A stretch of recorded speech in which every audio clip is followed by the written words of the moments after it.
All right, everybody, and welcome back to Celtic Throwdown 2019. Like I said before, this is the last European Premier event before the regional finals. Yes. We got all the pool action done. Yeah. And now it is top 24, and we're going to determine our top 8 today. Myself, Jammers, joined by one of my partners in crime, Sure You Sengan. What are you saying, brother? We're all good. It's been a while. It's been like, what, a month? Mm-hmm. It's been a long time. Long time in FGC terms. But yeah, man, look, there's been tons of matches that have been happening, and the killers have just been knocked out one by one. And I mean, there were some matches that Tyrant Damascus, yourself, and Logan got to commentate. Yeah. I was like, God damn it, man. Oh, really? They were watching in the wings like, why is it not me? It happens all the time. Yeah, it happens all the time. But we're going to kick things off. We got a tasty match, man. Yeah, we got fresh matches for you guys. And again, if you want to follow on with the bracket, head on over to smash.gg and type in Celtic Throwdown 2019. But up first, we have got the #1 on the CPT leaderboards, Punk. Mr. Punk. Going up against Shakz. Sorry, Shakz. Shakz, shakalaka boom baye. So, shouts to Tasty Steve. He calls him Shakes and Bakes. Yeah. And one of the TOs here, so for those of you who don't know why I called him Sharks for a split second, one of the TOs here called him Sharks. And I was like, who on earth has called themselves an underwater creature? And he said, where's Sharks? And then he went, oh, Shakz, sorry. And I said, Shakz? He said, what? I said, you know I'm never going to live this down, right? Shake. You are going to be called Sharks for the rest of your life by me. And he's going to go with the Laura pick. That's good. So this is interesting. This is the matchup he feels more comfortable with instead of going with Cammy. Has he fought Punk before in the CPT this season? Not this season. Okay. I don't think so this season. I think they have last season. What's going on, Jones? I'll see you in the chat. I'd have to double check. But again, no one sleep on Laura. I know she's a mid-tier character, pretty strong. Boy. Here we go. Yeah. Top 24 action coming to you. We're starting with losers right now. This is it. Loser, this goes home, or these the losers go home. Yeah, because of some of the internet issues that we've had at the venue, we've had already some losers being run. So Oil King took out Hurricane, Mago beat Nauman, Moke beat Gunslinger, Dogura beat Goichi, and they're doing the other matches off stream right now. But we are getting into Punk versus Shakz. Can hit confirmed right off the bat there. Looking good. He's got another can hit. He stuns, and that's bang, the run. Bang, bang, bang. Punk in control as usual. Well, this is the thing. We spoke about this before when it comes to Karin's pressure. What do you do when you block the crouching medium punch? Probably the best thing to do is backdash or wait. But because Shakz has been waiting quite a bit, Punk has just identified when he presses the button, get that counter hit. Well, there you go. You see Shakz is just walking back there on that medium punch, and because he walked and not backdash, he got opened up by the crouching medium kick, which is all Karins are looking for when they press that button. Yeah. Is for you to be walking back. Oh, the delayed standing fist. Can he close out the run? No, he can't. Good EX for center there. Yeah, respect me. And that offensive V reversal, keeping him locked in the corner here. This is going to be really hard for Shakz if you can't find a way to activate Spark Show. Tried to do sweep into V-trigger, I think. I like Punk. Yeah, that's it. You see Punk backdashing. He's aware that Shakz wanted the V-trigger. Just backdashing. Oh, my days. That was a really late throw. Shimmy neutron. Well, look, the thing is, it's like Punk had him thinking about so many different things. He landed several counter hits, got a couple grabs. He used the EX Returner to break his momentum. And then at that point, trapped in the corner, classic example, everyone will throw it immediately. And remember, Punk was like 10 feet away from him. So you could see as well, you can see the difference in levels in that round, especially as Punk was very aware that Shakz was wanting to activate V-trigger, but Shakz wasn't aware that Punk knew what he was doing. So beautiful spacing and managed to close out that round. Yeah, so far, it was a pretty good start for Shakz until Punk landed another low forward, good spacing. Good punch with that sweep. Counter hit conversion. Pushing him to the corner. Again, another backdash here. He hasn't been able to get started properly here, Shakz. Well, Shakz isn't checking any dashes Punk's throwing out, so Punk is just having a field day on offense. He's not scared of any, Shakz is very much on the back foot the whole time. He's got him blocking.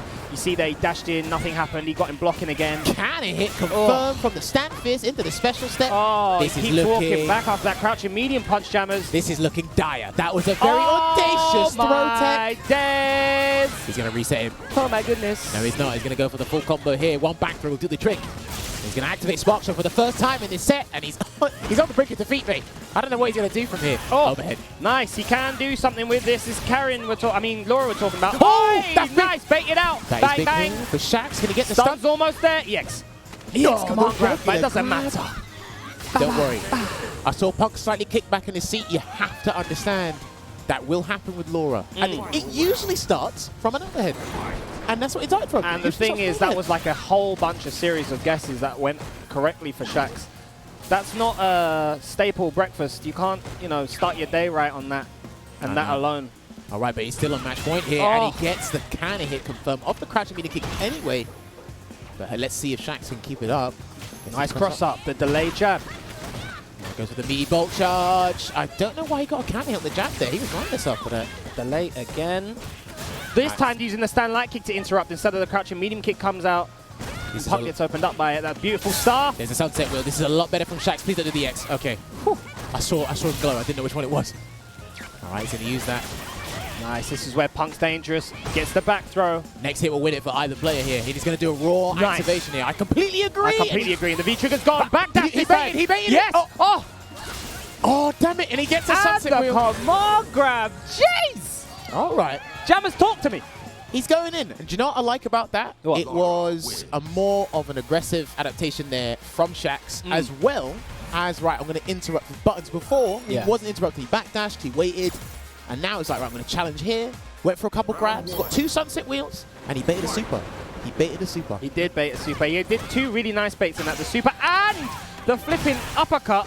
But just as I say that, you hear glass shattering as Shakz is looking to maintain domination here after that last round. This is looking a lot better here. Yeah, he is being so confident right now. That standing light kick. Very good button there for Laura. Wow. So hurt box. All right, playing it safe.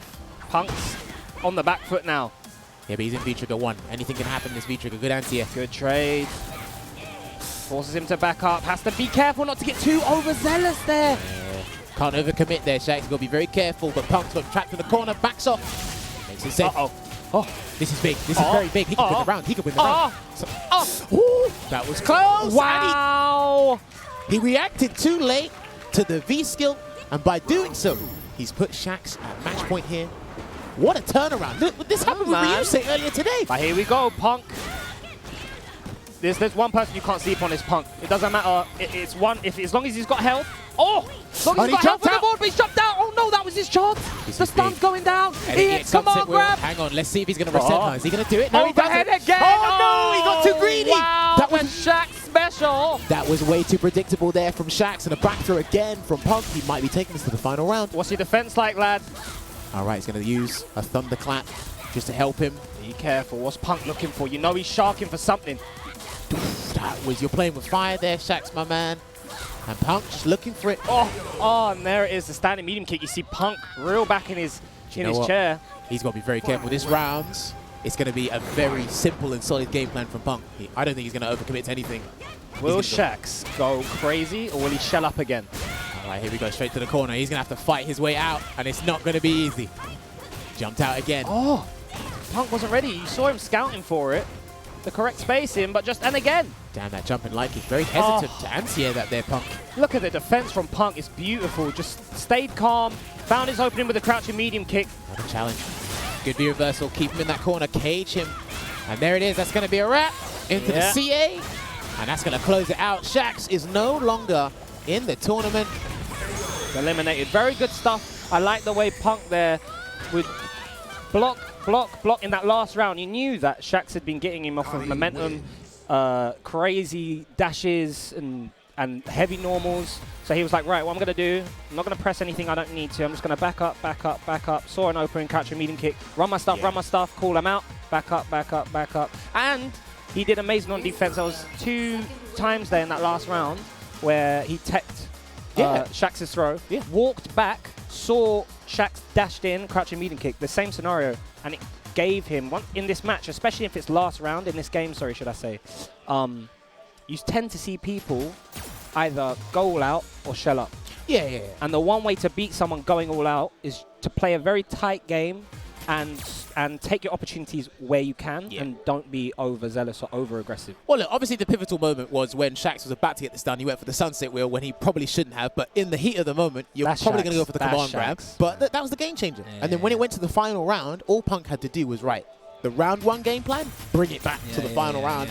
Solid, smooth, absolutely clean. But the thing is as well, it's like Shakz also went back and reverted to game. Like he wasn't going in, he went back to safe, which wasn't working, so it just played into Punk's hand. Well, regardless, Shakz is no longer in the tournament. Punk will advance, but if he's going to be waiting, for the winner of this match here, which is Problem X going up against Nemo. So Nemo has won the Eastern Asia Online CPT recently. He beat Gachikin in the final, so he acquired 200 points.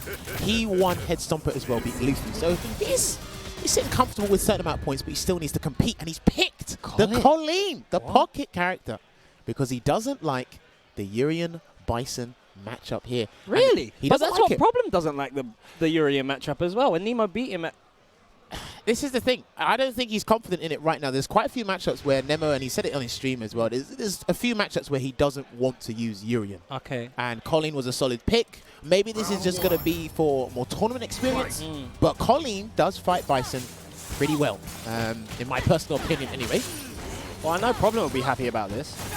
The thing is, I don't know how much Kolin experience Problem has had this year, to be fair. I know he's played a bit of Punk's one, but I'm not sure if he's Especially played... Nemo's caliber, yeah. Yeah, I'm not sure if he's played Nephew's one. Shouts to Nephew who's still playing the character. Neon as well from the States. I'm not sure what Collins he's been facing. Probably Apollo Steed. We've got Apollo Steed over here. Feeling your feet. All right, there you go. Playing it safe right now. And the thing is, if you play like a very basic and solid style, I think Problem will be more than comfortable to deal with that. Yeah. But the counters can be a huge deterrent to Bison's gameplay, so gotta be careful about that. And Just again, being patient, one button, backing up and seeing what Nemo's on, but great space in there. all right, looking good here. Good damage, but there's no more absolute zero there for Nemo. Yeah, with the jab. This time dashes up. Can he confirm he's done? Nice stuff. You see their Problem when he had that V-trigger, he did one normal, he got blocked, and then he just waited. What are you doing? What are you doing? One normal, block, what are you doing? What are you doing? Well, I think right now all eyes are actually on Nemo to see how well his Kolin performs, to be fair. And there's a number of people picking her up as a pocket character because he's actually a pretty good secondary to have. Well, he must believe in Kolin because he doesn't have that many points compared to like Problem. Yeah, very true. And he's bringing it out against one of the top ranked people in the leaderboard. Of course. All right, gets the X Parabellum here. Is he going to go for a setup or play it safe? Yep. Optimal follow-up with the medium Parabellum. Yeah. He jumps forward, yeah. You got to be very careful with jumping with Kolin at certain characters because she's got a very floaty jump and she wants to change her jump arc. It's not really an attack, it's just an icicle. Oh, and he went for the low. My Yeah, he committed. That's the throw. days. Is that dead? He's done. No, Yeah, no, he's no, done. no, He's got super. That's not going to kill him. It's too much, How much bruv. should I bet? 10 pounds. No! 10 euros. I'm 20 not a bet, euros? mate. I'm not a gambling man. You Here did. comes Problem X. A boom! Days there. Come on. The supers don't scale at least below 45%. Yeah, no. It used to be 50 for like the first 2 seasons, then you get just weird fluctuations. But all eyes are on Nemo right now. Are you going to go to the character selects? We know he's going to rock it. Okay. He's going to run it back. And that was all because of a counter. He tried to be very audacious to go for the low. Yeah, the low counter is a hard read on Collins. I wonder why he chose the low. Probably looking for a crouch reading. I know, but Problem X has been doing stand roundhouse He's been every doing time. mids all day. Yeah. I think because the mid is too obvious. Because a lot of the attacks that are potent are mids, so he probably thought, right, let me see if I can catch him off guard. Nemo is... Problem has set up shot and kept Nemo in this corner. Finally gets a way out. I just want to see if he can make this V-trigger 2 count here. I think he should be using, like, you know, the jabs a little bit more. Oh, he needs to open Problem up. Problem's defense has been too good. EX scissors again. With punish. Oh, my days. Almost had him. Ease. Do you know, I'm not sure. Maybe Inferno would have reached there. I don't know if he lost charge because he was backdashing, innit, to bait the grab there. The late tech from Nemo. But Problem X on match point here. Nemo, he's looking at the door. He might be leaving this tournament. Will we get Problem X versus Punk? Tom and Jerry Tings. For like the 18th time. Yes. That is Tom versus Jerry, that matchup right there, boy. Now the scissors, and he's just too scared to do anything on defense right now.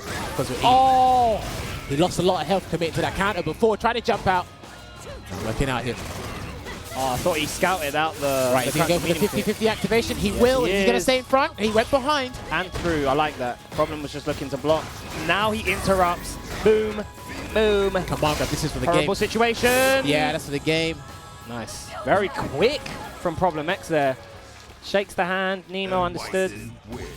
I guess that was valuable tournament experience at the end of the day for Nemo and his Kolin.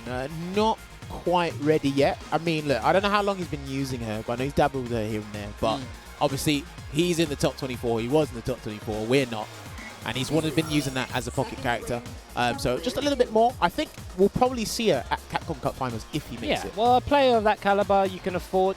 I imagine in their head, they're not as worried as other players might be that are at the same place that they are, because Nemo, you know, he's an Evo champion. He's been on, I suppose he's an Evo champion, right? Probably for a different game. Yeah, for a different game. Yeah, not Street Fighter. But he's been in tense situations many times. And yeah, you can just tell. Like whenever he steps up to the plate, you're expecting him to do good. Yeah. You're not expecting him to be shaky. He's not sitting down going, "Oh God, all right, here we go. I've got to face problem next." Well, I mean, if it's against Bison, and there have been times where problem has kind of smoked him. So yeah, it's like, no, but he had Kolin, he had a game plan.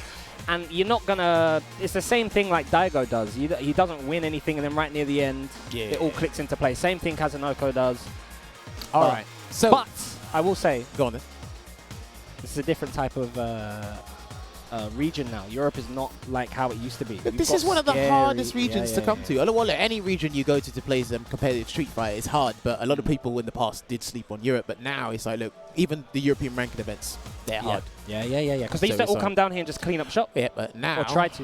I'm sorry, mate. You left your broom at the door because you knew how hard it was to clean up the floor.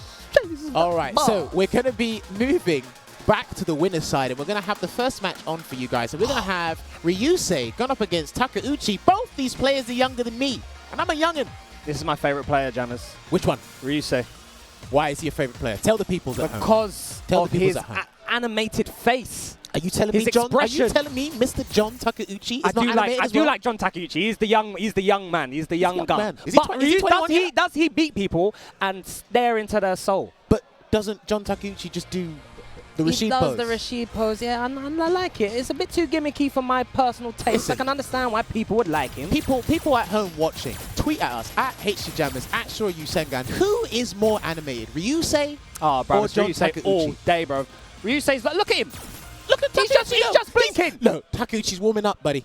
He's warming up. He's blinking, bro. Listen, let him hit the first spin against her. Watch, this is Ryusei. This is what's going on in Ryusei. Okay. What, is he looking at his stick? Oh, his pad, sorry. That's a PlayStation. That's very rude. Whoa, there's a lot of characters. Oh, this is this. You need to stop it. Can we get the character selection? Oh, here we go. Character. Sorry, stop it. I was about to go off on one. Oh my God. All right, so it's going to be Rashid going up against Urien. So this is the finals we saw for the Eastern Asia Online CPT. And I do need to study this matchup a little bit more because it's interesting. There's options for Rashid to really smother Urien, but Urien's got a few tricks up his sleeve as well to escape the whirlwind pressure. Yeah, Urien has very good escape. Both of these characters are very mobile. Well, okay, sorry. Here's the thing. So he can escape corner pressure pretty well, Urien, with violent knee drop. But Rashid, and again, one of the reasons why I think he's the best character in the game, he's got some of the best corner escape options, and he's got some of the best corner escape punishes. So if you try to do a raw jump out or change a jump out for some way, he's got an answer for it. But then Urien has headbutt and shoulder tackle to, because if you're looking for someone to escape the corner, you're not going to be focusing on the floor. What are they doing? They have an animated show. God damn it, we can't see it. Okay. Here we go. Ryusei versus John Takeuchi. Ladies and gentlemen, keep your arms and legs inside the ride at all times. Yeah, no pun intended. And let me tell you what, whoever wins this match, hands and feet? What is it? It's hands and feet. Oh, whatever, same thing. This is going to be a match to determine the top 8. Who will be entering the top 8 first out of our two young'uns here? Snap, this is winners, isn't it? Top 8 winners. Yeah, this is for top 8 winners. Let's see how it goes. And I think John's actually not had a bad season either. You know, he's been traveling around the place, and I actually like his jersey. I think both of these people, if you see them in your pools, no matter who you are in the CPT, you're scared. Yeah. So yeah, John's 19th on the leaderboard with 600 points. So this is going to be big for him if he gets into that top 8. So a good start here at the moment. A lot of windy haymakers being whiffed. Oh, you'll see that from both of them. Mediums and heavies all over the gap. Yeah!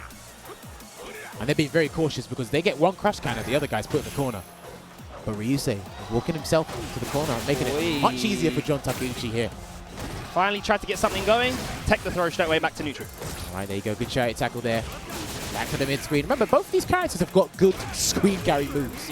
So, not to mention the stages are smaller than SF4, so good activation. And there's that knee drop you were talking about. He's gone for V-Trigger 2. Tries to bully his way through. Doesn't work. Vortex. And he's got no meters. He's going to have to take that here, and that's going to float around. He will. The slight walk back into the crouching medium kick. And this is the thing, right? When Rashid's gone up against a character with a 4-frame button and they don't have access to the reversal, crouching medium punch, you're having a field day with him. There's +1 on block. You got to hold that. And then he's got a 5-frame medium after, then you got to hold that pressure. Rashid's pressure is just nuts in general. All right, he's got back in the corner again. And that crouch short was basically a medium attack. Rashid, such a strong character. He's got such good corner control and corner carry. Because you can't raw jump. This is the problem. You can't raw jump out of there. He's kept Ryusei holding down back. I think this is the longest I've ever seen Ryusei not press a button for the cross up. Side swap to put him right back in the corner there. My days, man. Look how much reward he gets. Oos. Not dead yet. Yep, buddy, it's a light. We can block that. See, do you see that animation on Jun Takeuchi? That huge sigh of relief? Let's have a look, let's have a look. If that isn't huge animation, I don't know what is. They both do the full lip cup of the water bottle. You can see there, that's that tech. God damn it, it sounds like we're doing a David ad, bruh. Here we go. Commentary over the two youngins. Ryusei and Jun Takeuchi going to the second game. Jun Takeuchi is... Wow, he's taken it away. I've never seen Ryusei look so baffled as to what to do. Do you know, it wasn't even 90 seconds and we're already in the corner. All right, another grab here. And again, he's trying to fight his way out. And look, Rashid has an easy way out. He just doesn't want to do it yet. Yeah, well, he doesn't have to. Jun Takeuchi's in complete control. There we go. One of the mediums hit. Buffered into that tackle. That's one grab here. I'm liking these neutral adjustments. The jumping fist, successful. Wow. Can a hit confirmed from the standard medium punch. Is he going to do roundhouse? Oh, he waited. He just waited. He didn't even do anything. Bloody hell, jammers. All right, here we go. Looking at match point here. He's getting bars up. Well, the thing is like Ryusei was making some good adjustments in the neutral, being aggressive, and then just, again, classic example of a command a little bit. Is that no forward? It doesn't seem like he's comfortable even on offense as well, which is unlikely, which isn't normal for Ryusei. We're used to seeing him just steamrolling people. It might be a Rashid thing. It might be a character thing. We don't know. Maybe. Takeuchi is certainly in control and feeling comfortable and relaxed. Yeah, see, he has to hold all of this. Oh, man. When you block crouch medium punch, you're in so much trouble. There's that crouching short again. Just caged him in the corner, marshalling it. He's not going to let him out for free. Yeah, you can see he's trying to look for Ryusei. Wow, that was amazing. Yeah, Jun Takeuchi's on job. Finally, a V-trigger comes out. Well, he has to force something to happen. Here it is. Good block on the overhead. Blocked everything! Oh, and the tech as well! That was so sick. He won the tournament. I'm telling you, the anti-air for the knee drop. Hang on, he has to win the round. Come on. He loses the round because of this. Takeuchi. Base Takeuchi. Another throw. All right, here we go. Is he looking to chip him No, out? bro, don't dash on my face, you boy. Oi! And there you have it. Man had he had the Avengers power up. Listen, mate, I'm telling you, that was a clinical performance there from Jun Takeuchi. See, I told you, my guy. Yeah, your guy is more animated than your guy. Oh, I Did don't you know see about that? the He went like this. He went. Oh, no, sorry, I had to cage in the corner like all the time. Look, well, look, that's a hard matchup all the way. Look. I don't think we saw that right side of the screen more than once. No, we didn't. Hang on. No, I don't think... Someone in the chat, remind me, right? I don't think we saw that right side of the screen more than once. No, we didn't. We were playing on mid-screen, and we're playing the left side all the time. Do you know who we've got coming up next stream? Who have we got next? We've got NL, the Mr. Solid, Mr. Fun, Mr. on his job all the time. Combo Breaker 2018 champion. Yes. Don't forget. He needs to win. I want him to win something this year. I just don't want him to win right now because he's going up against my brother. Okay. Oh, no. Wait. He's going up against... Can I say it? Richard, I can't say it, can I? I'm not going to say it. He's going to go up against third place. I want to know what you're going to say. No, I'm not going to say it. Oh, okay, yeah, don't say it. Yeah, he's going up. He's going up against third place at Evolution 2019. Yes. Recently sponsored by Cygames Infexious. So, you know what? Can you educate the people at home? The discussion we had about Infexious acquiring that sponsor. You know? I don't want to go too much into detail because but basically, Infexious had a lot of other commitments that he needed to sort out first before he wanted to get sponsorship. Yeah. And I had been hounding him for a good couple of years. And there's this notion going around in the FGC that, oh, you know, I should be good enough, and then a sponsor comes to you, and then that's how you get sponsored. I have a different approach. I think you should know your market worth. You should know your product. You are a marketable product for these companies, he's these one businesses. of our best players in the UK. Yeah. And I said to him, I was like, you know, Daigo loves you. A lot of the Asian players love you, like Takedo, Haitani. You've got a good rep in the FGC despite not going to many events. They haven't, Cygames haven't got a sponsored player in Europe. So this send them an email. This was a good opportunity. Yes, I was like, it's a perfect opportunity for both teams.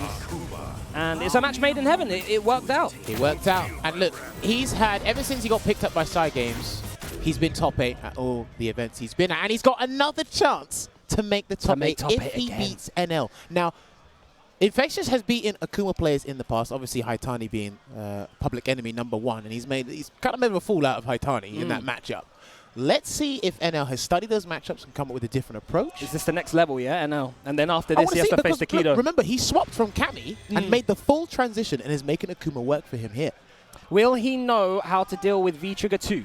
So I asked Infexious about it. I said, Infexious, I'm the only guy that can't see why you're using this. And he said, I said, why are you using it? He said, to help deal with the air fireballs. Yeah. It's to help mitigate the amount of options Akuma has with V-Trigger 1. Yeah. And he's like, it makes him go back to the ground and play fundamentally. And that's when I can control the game. So I was like, right, you're going to have to exhibit this to me a lot more so people can see it. Well, hopefully he shows it here. A whole lot of fireballs coming out. Oh my days, that was unfortunate. And L capitalizes on that. Pushes Infectious to the corner. Nice, confirm. All right, gets a delayed throw there. And then he wakes up with a garden and he's going to side swap, is he? No, he's not. He's going to take it back to mid-screen. That was Wake Up Stand Fierce, right? I think it was Wake Up Stand Fierce. And he for the delay. Yeah. Smart stuff from Infectious. And he goes back to Young. No, I mean old, and then switches right back to Young again. Maybe he's done it by accident. I don't know. Oof. Waiting for NL to whiff something here. And right now, NL's actually had a very good start to this so far. He might be able to kill him. That is dead. Yeah. Very nice control in neutral there from NL. You can see NL's face. I know you guys can't see it at home, but he has got the meanest grin. Do you know, I think the best way to describe NL is just efficient. It's just literally, it's like, look, by the book, picked an even more strong character than Kami. So it's been working out for him. The only thing, wow, that traded. The only thing is, NL doesn't crash, but neither does Infectious. So will he be able to maintain bond? No, you can't jump that, mate. That was close. Big jump in the stun. Oh my days, that did a wait. Hang on. Hello, police. Hang on. Yeah. Infectious is he's done a murder. He's done a murder, mate. Here we go. Hang on, that was the boost shift flip. How much stun did that do? I don't know, mate, but we're into the last round. Infectious and NL. This has been a tasty match so far. Nice strings there. I like that string from NL. Bit cheeky. All right, and again, NL playing it safe. At the moment, avoids that flip. Sometimes I do feel Infectious opts for that option too often. He missed the counter hit confirm. Big punish, no. Gets the crouching medium punch. Oh, nice lovely spacing. Lovely spacing there from NL. And Akuma's got the walk speed to help accentuate that.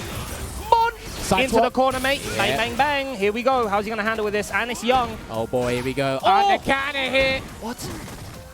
Overhead block. No, into the activation. Great stuff from NL. Right, if he does air fireball, then he's going to use the V-trigger too. Yeah, he has to be careful here.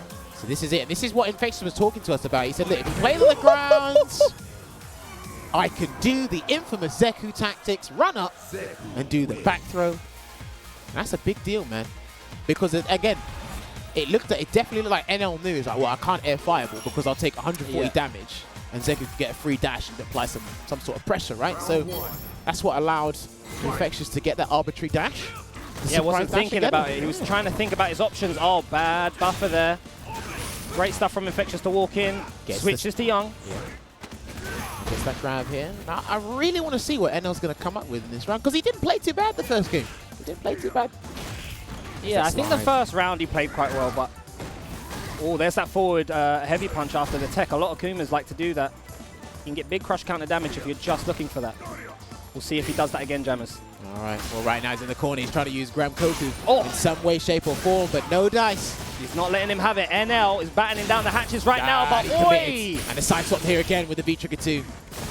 And he blocked. It's going to be a punish. How much damage can he do here? Big punish off of that. That was actually all right, actually. That was meterless, so. Yeah, it was decent.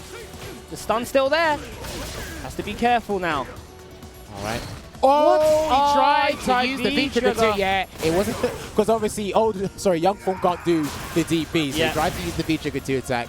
Blocked in time, gets that punish. If that was old, it would have been a DP, but V-triggers takes too long.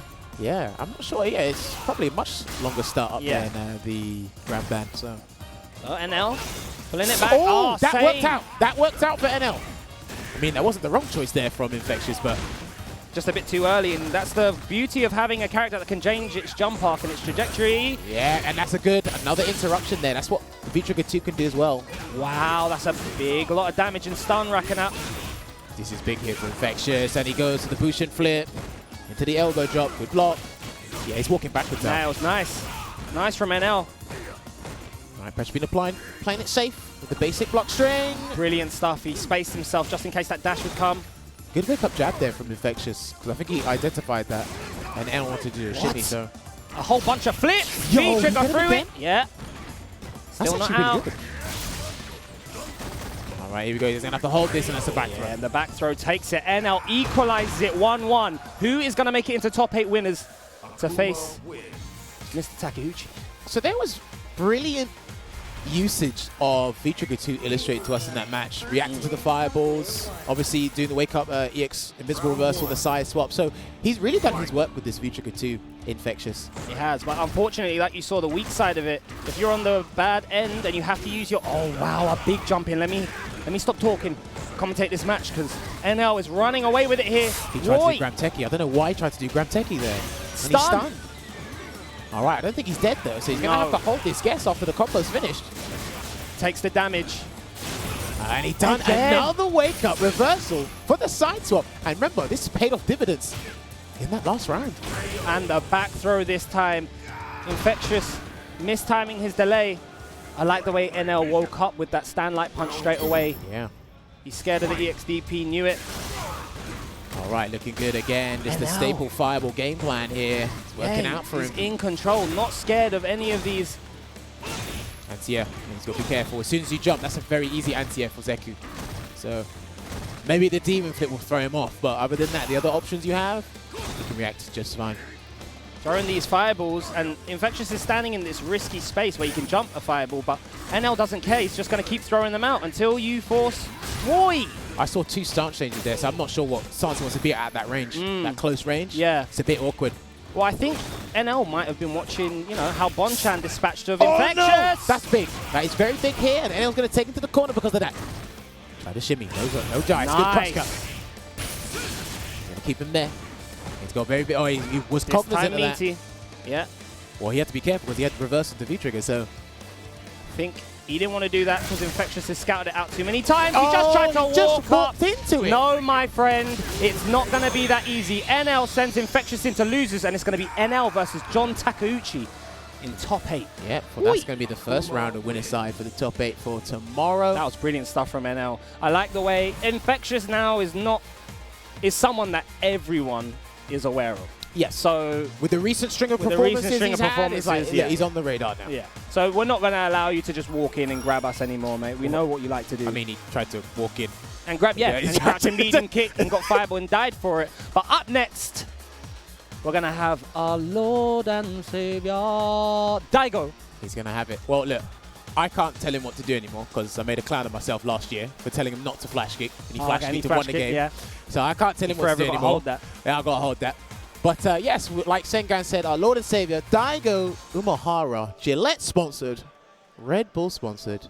I mean, this guy can wake up, and his accountant's going to say there's more money in the account. And he's like, what's that?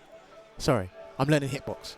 And I think, you know, he's brought the hitbox here. Yeah, he has brought the hitbox. So he got the custom-made Kwamba-style one, which is pretty cool. And I like, look, if you've been watching his streams or watching FGC Translated, shout out to FGC Translated. He clips all certain important parts of the streams, and he talks about, and he's been talking about the hitbox a lot. Yeah. He reckons that everyone should shift over to hitbox in some way, shape, or form at some point in your career playing fighting games.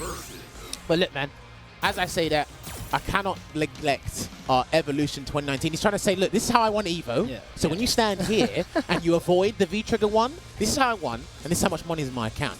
And I got my own Bonchan World Tour. You don't. Well, he's trying to talk that good talk to Daigo, yeah? Daigo's like, Daigo's very got nice. his own book, mate. Very nice, mate. Doesn't matter. Have you seen my hair? Luxurious. You gotta love it. Look, both these players are highly revered in the scene. They are... Who's got better hair, Bonchan or Daigo? Go. Bonchan. Yeah, I like Bonchan's hair. I like Bonchan's hair. I don't even know why you asked the question. Yeah, but, well, some people might say, chat, who do you like, Daigo's hair or Bonchan's hair? 1 for Daigo's hair, 2 for Bonchan's hair. Well, who wins in the hair matchup? They're both Red Bull athletes. Red Bull are fine with both their hairstyles. Shout out to Red Bull again, providing us with the drinks. providing us with gourmet players. They've shook in the hands, and it's going to be Karin versus Guile. So look, Daigo's had a few problems in this matchup. He lost to Punk at Mix-Up. At Mix-Up and CPT finals last year. This is a pretty bad matchup for Guile, and because of it, he's been significantly toned down, or normalized, I should say, and Karin has got some amazing changes. But this is Daigo with the hitbox. Okay, oh yeah, of course. It's a bit different, you know? Well, we'll see how things go here. And remember, he has been grinding this hitbox, so I'm going to see, love to see how he's working with it now. Well, already in the corner. I'm sorry. Well, that's how it starts. Okay, so Bonchan pushing Daigo's wig back. All right, there you go, delayed. He's trying to fight his way out here. Sometimes he's actually more than comfortable from fighting from the corner, Daigo, but... And Karin hasn't got any meter, so it's not as bad if she uses the special set to go under the projectile. So only when she has one bar, things change. Great conversion, max damage. Bonchan looks so poised. Good V reversal there. Yeah, really nice V reversal. I like that to keep him in the corner. All right, good grab there from Daigo. I think he was waiting for that V reversal. Yeah, you could see it was perfectly timed. Threw it accordingly. And he's got critical art on deck here as well. So if Bonchan messes up, he could be in big trouble. Yeah, right. No more V-Trigger 1. And again, one medium punch into boom will do the trick. Yeah, he's got that critical art now. We know how Daigo likes to play. Bring it back from the rear with that critical art. Ooh, could he have done a raw Sonic Hurricane? I don't know. No idea. Let's have a look to the frame data. No. Sonic Hurricane, where are you? Tell me, Jamis. If he was charging, he could have done Sonic Hurricane. If he was charging. I don't think he was quite ready for it. But hey, look, that sweep's good enough as well. He wouldn't have won the round, but it is one of the fastest sweeps in the game. Now, although Bonchan took that first round, I like the way Daigo regained his composure, regained his pace. Yeah. Just off of that V-trigger alone. And kind of just use it to reset neutral. Yeah. A lot of the times as well. Forward grab here again. We're back at the right side of the screen. And another grab. Oh my goodness me, mate. Death by throws. What was that about? Take the throw? This is Street Fighter 5, buddy. I mean, they say it, but then when it just, you know, piles on and 4 throws happen and then, oh, it's back throw for the stun, then you got to question yourself. But the thing is, I remember Logan said this as well. After you get thrown once, if you don't deal with the second throw that comes, it's like after that, you really don't know what to do. Because it's like, is he going to keep throwing? Is he going to stop? And the attack is probably just going to keep momentum. Because if it ain't broke, don't fix it. Yep. All right, so Bonchan's one up here. Good air throw there. Oh my days, get slam dunked, the LeBron James special. Oh, okay, just managed to avoid that Sonic boom there with the neutral jump, Bonchan. Daigo switching it up now. Looking good, he spent that bar, and good EX for Senhao here. Again, Bonchan. Daigo has done a lot of work in terms of the neutral game in this matchup. He knows how hard it can be, but it's really worked. With those command normals Guile has, it's kind of difficult in this game with Guile because he's got so many moves that moving forward, moving back, so you're constantly battling for spacing, and not only are you battling for spacing, his way of moving hits you as well. So it's a lot to think about. And then on top of that, he's got the Sonic booms. Oh, he misses the confirm into the Tenko just outside of his range there, Bonchan. Daigo working really well here. Yeah, now he's starting to bring on the offensive Guile. No punish on the overhead, surprisingly. It's the dash-up throw, and now it's Bonchan in the corner getting worked here. Oh, I love those jabs there from Daigo. I like that. Walk back and then stay. Do you know, he was very lucky. He got away unscathed there. He threw a boom, and Bonchan did go under with the EX special step. He probably put it to Tenko too early. All right, there we go. He tried to do a raw jump. No dice there. Nice dash in with a 3-piece. No cancelling for the flash kick. I think he wasn't charging long enough. Probably didn't have it, he just dashed up. Yeah. All right, looking good here. But Bonchan, he's managed to marshal him in the corner, trying to really catch him off guard here. Daigo's done really well to adjust his Sonic boom timing. Yeah, I'm literally about to mention that. He's making it so, he's making it so Bonchan doesn't know when to do it. That's +4. Yeah. +4 activation. Next hit will probably win it. Yeah, and he's not biting. Oh, no! Just out of range! Oh, this is big. Bang. Will he go into Sonic Tempest? I wonder. He's going to do the whole thing. Yeah, Sonic Tempest. He is. What's that damage? Let's see what happens. Still alive. No overhead. I like it. Just went for the crouch medium kick. And then immediately backdash. Not interested in staying in there. Yeah, but he's got to be very careful. Yeah. Oh, and you get opened up from the low. Bonchan saves all of his meter as well. All right, we're looking at match point here for Bonchan. If he wins, he's in the top 8 winner's side for tomorrow. Let's see if Daigo can make it one apiece. He's got to be careful as well. He can't throw any booms. No, say he's not throwing any booms. Oh, there's one. Oh, just at the tippers. Okay. He went for the special step, didn't cancel, went for a grab instead, so Daigo wasn't expecting that. Oh, he's got a lot of meter here. He chooses to spend it to get the damage and the stun racked up. This is bad here for Daigo. And to fight his way back up. Slight miscalculation on the EX Epo there, but he's kept him caged in the corner again. Daigo Forward. with his back to the wall. And again, even if he uses crouching melee kick to deal with Karin's one, he just doesn't get that much of a reward. That's the thing. He uses the V reversal, but he goes straight back in, and Bonchan looking to advance in. That was a brave tech there. Another V reversal.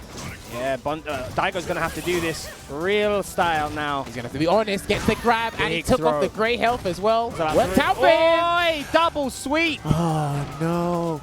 That was unfortunate there. Yatta. So that was probably near its max distance there. When did Bonchan switch his hat? What do you mean switch his hat? It's at the front now. It's at the back. He's that always was the fastest hat switch ever. What? No, it was at the back. Was at the back? Started at the back like that, and then it finished, and I looked and it was at the back. Yeah, but he and then I did that, and it was at the front. He swapped it while you were looking at me. I saw him swap. That was too quick. That was quick, brother. I only looked at you for a split second. Look, I mean, Pokemon trainers got to be quick. Do you know what I mean?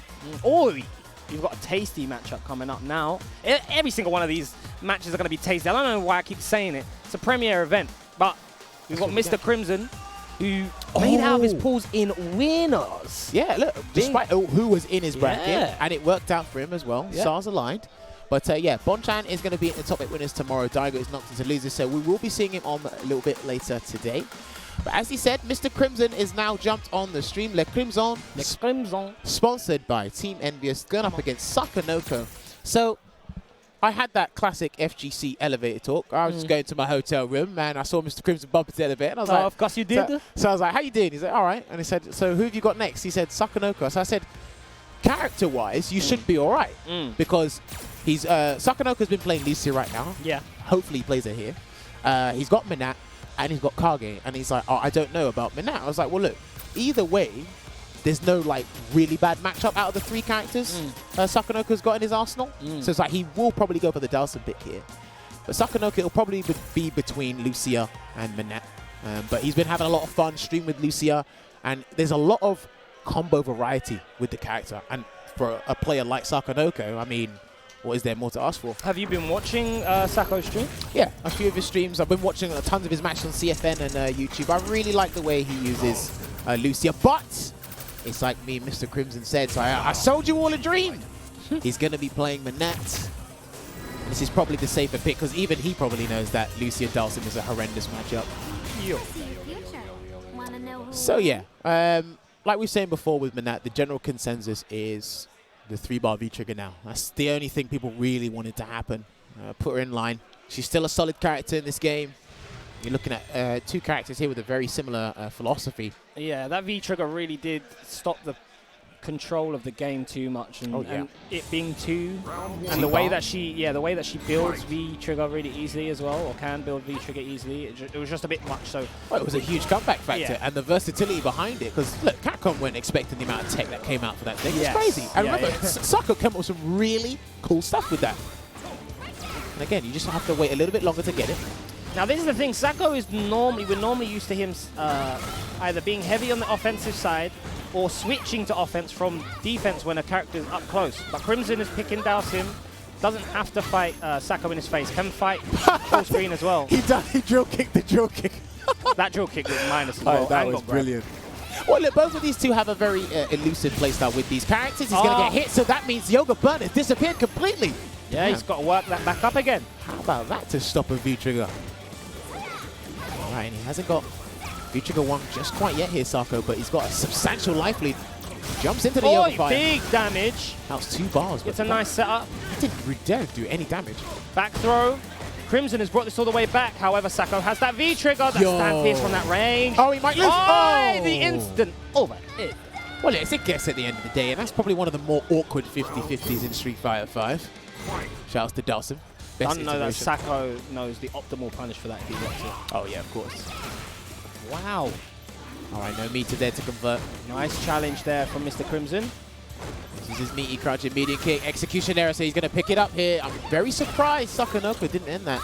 Might be a little bit rusty here with the Menat. Yeah, maybe. Because he's been grinding Lucio a ton. So I can understand if he's like flopped a combo here or two. I'm full credit to him for still playing. Days, bro. Sako just jumped 3 times in a row with Menat. That's going to end it there with Guardian of the Sun. The Soul Throw. Again, Mr. Crimson's actually had a good day. He's had a very good day, so hopefully he can keep up the momentum here. But before he starts the round with a standing medium kick. Oi! That was a lovely conversion there from Sako. Going to get some good damage. Built beat meter at the same time. The way he walked up and through there. Damn, he's at that awkward range here. He wants to stand outside the stand medium punch, stand fist range, Mr. Crimson, and use his own standing fist and stand medium kick comfortably there. And he's going to burn him up. Look at that! The grey health is dissipating quick! What is that? Yo. Oh my days. That is draining That's rapidly. 350 damage in grey health right now. If he gets a jab, that's mad. If he gets one jab, that's mad. That's all I'd focus on. Nice. Building back now. It's building back. And Sako knows that's what he's looking for. He is being so elusive right now. It's crazy. There you go. He got a hit. How about that? That's the most damaging fireball of the game. But Crimson ate a lot of damage just trying to get that one hit. Well, when you're solely focused on that, I mean, you actually forget that you're supposed to be playing neutral. Yeah. So. Oh, he's looking good here for Sako. He's about to get V-Trigger here. Not looking good for Crimson. He's got another Yoga Burner in the tank. Oh, Sako is spacing himself at the perfect range. Spacing himself at the perfect range to deal with Dhalsim's normals. It's beautiful. Now, that was really good stuff. Really like that from Sako there. Didn't overcommit. Little shoulder rub, little inhale. Stayed clean. And remember, these two, you're probably looking at some of the most creative and innovative players with their respective characters. I think Mr. Crimson just went to character select screen. Yeah. Needs a moment to think. I probably wouldn't advise Karin because I don't think that matchup is any much better than. Yeah, no, he's going straight back into Dhalsim. So again, there's not too much going on. I mean, it was unfortunate that one of his V-triggers got dissipated by the orb while it was active completely.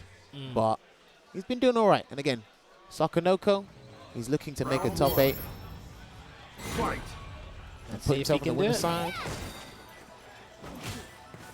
All right, nice jab. I mean, the button choices Sakonoko's had to deal with Dhalsim's go-to normals, the long-reaching ones, actually been pretty good. Stand hard punch, the crouch counter, crouching jab, crouch medium punch. Just been doing a lot of work with those buttons. Huge success there. To me! Oh, okay. He's got him in the corner now, and again, the drill kick, my friend. That is so brilliant. Sets up. Oh, yeah, I think he messed up there. Rare drop from Sako. Just keep him locked in the corner. Just let it burn. Let it burn. All right, good blocks. Didn't go for the throw bait or throw tech. And now, as I said that, commentator's curse. Oh, he managed to defend himself quite well, though, in that scenario. Lands into it. The grey health helped. Oh, Reflect, good mate. skill. That was quick thinking on Sako's end, actually. I like that impromptu. Oh, Mr. Crimson gets the round on the board. That's going to be weird, because I know that Dhalsim's normals can actually annoy him. Because they haven't got, like, huge hurt boxes, Dhalsim's normals can actually reach that far. So I can imagine that having a bit of a hard time in certain ranges. So this is a matchup I seldom see. So I think it's a matchup that anyone seldom sees. It's just you can understand just the basic concept of both the characters. Yeah. All right, going to go for the drill kick, but good backdash there from Sako. And Sako is very far away from his orb, but pulls it back. Again, just holding it down. Is it going to let the orb or the soul spark happen?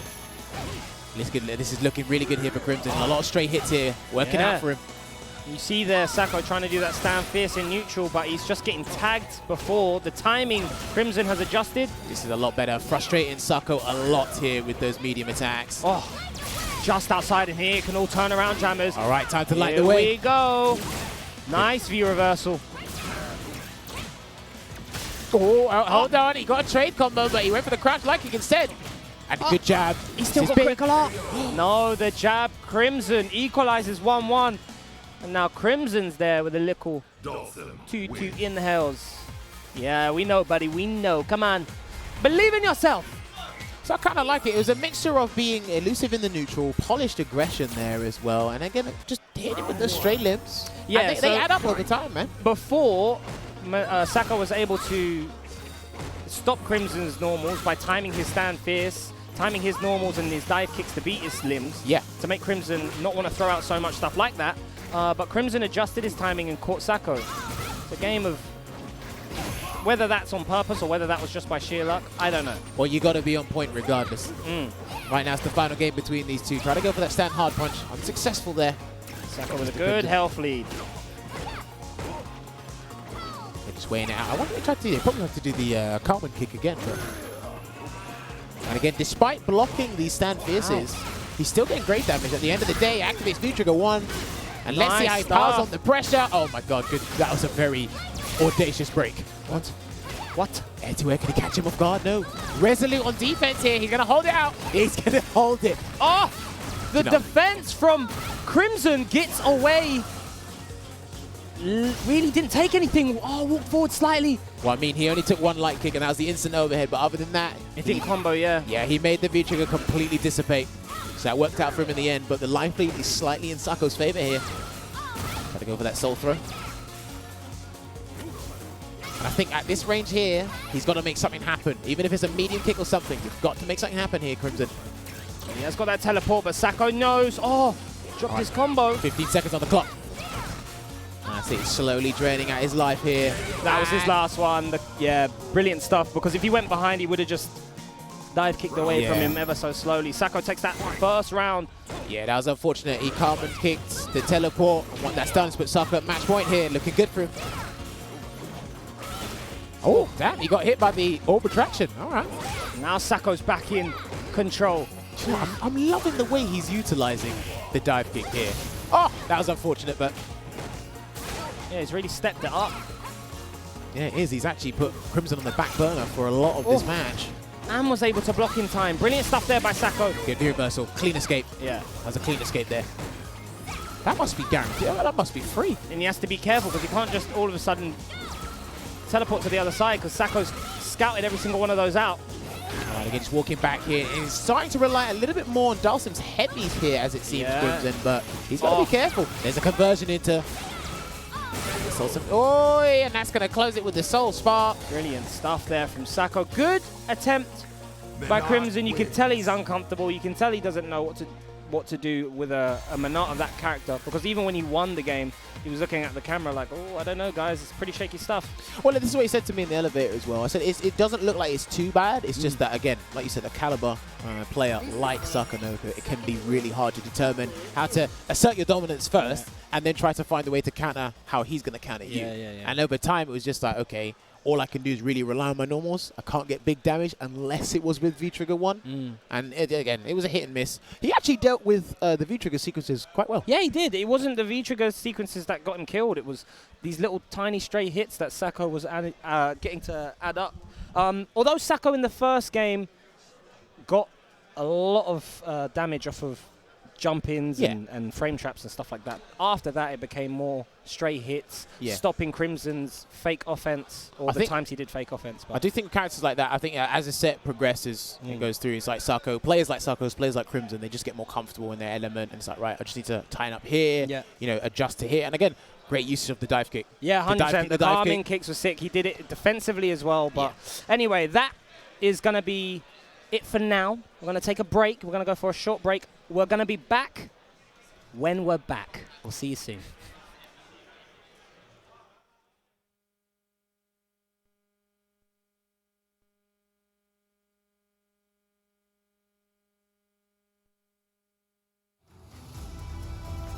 This is the path of my destiny. Come on!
I am Rashid of the Turbulent Wind.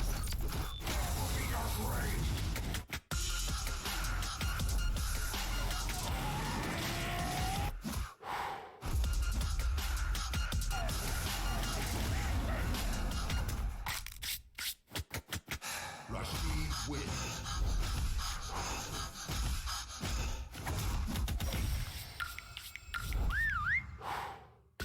Remember the name well.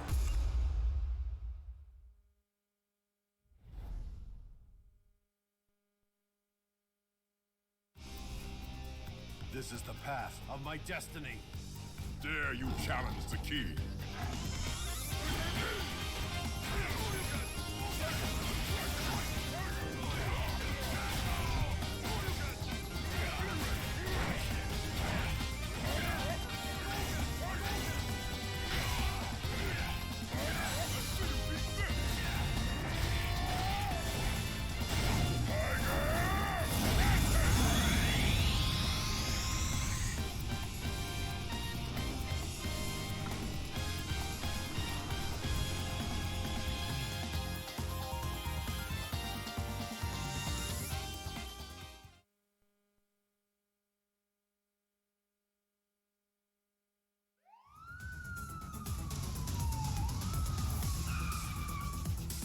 Cool down, cop!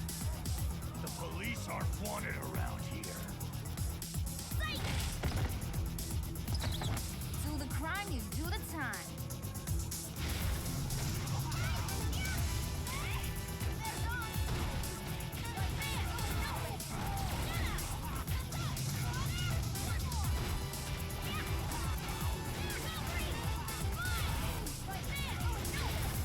You need a cup of coffee?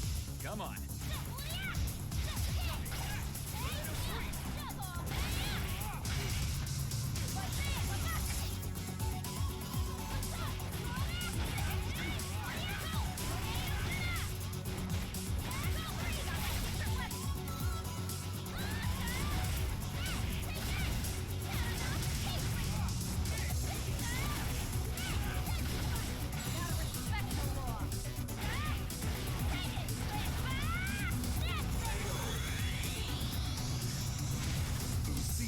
Wins. Yes! Another case is closed.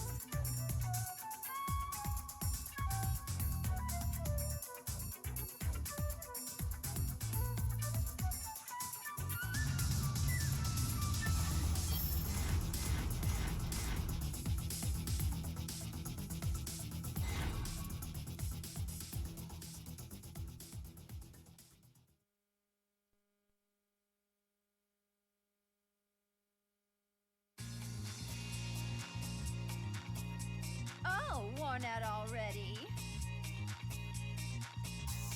Beg for more! Can't start the show without the star.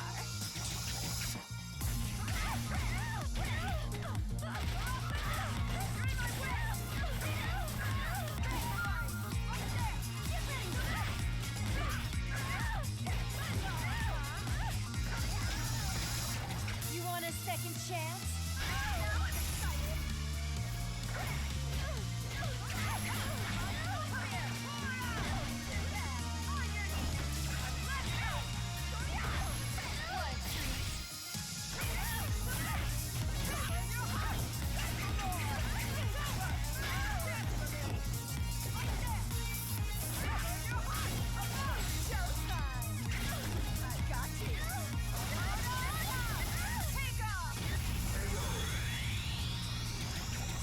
Poison wins. Being gossiped about is proof of my popularity.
Crescento Grand Reopening!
Well done for waiting. I told you we'd be back. It's Celtic Throwdown 2019. We've gone all the way through pools.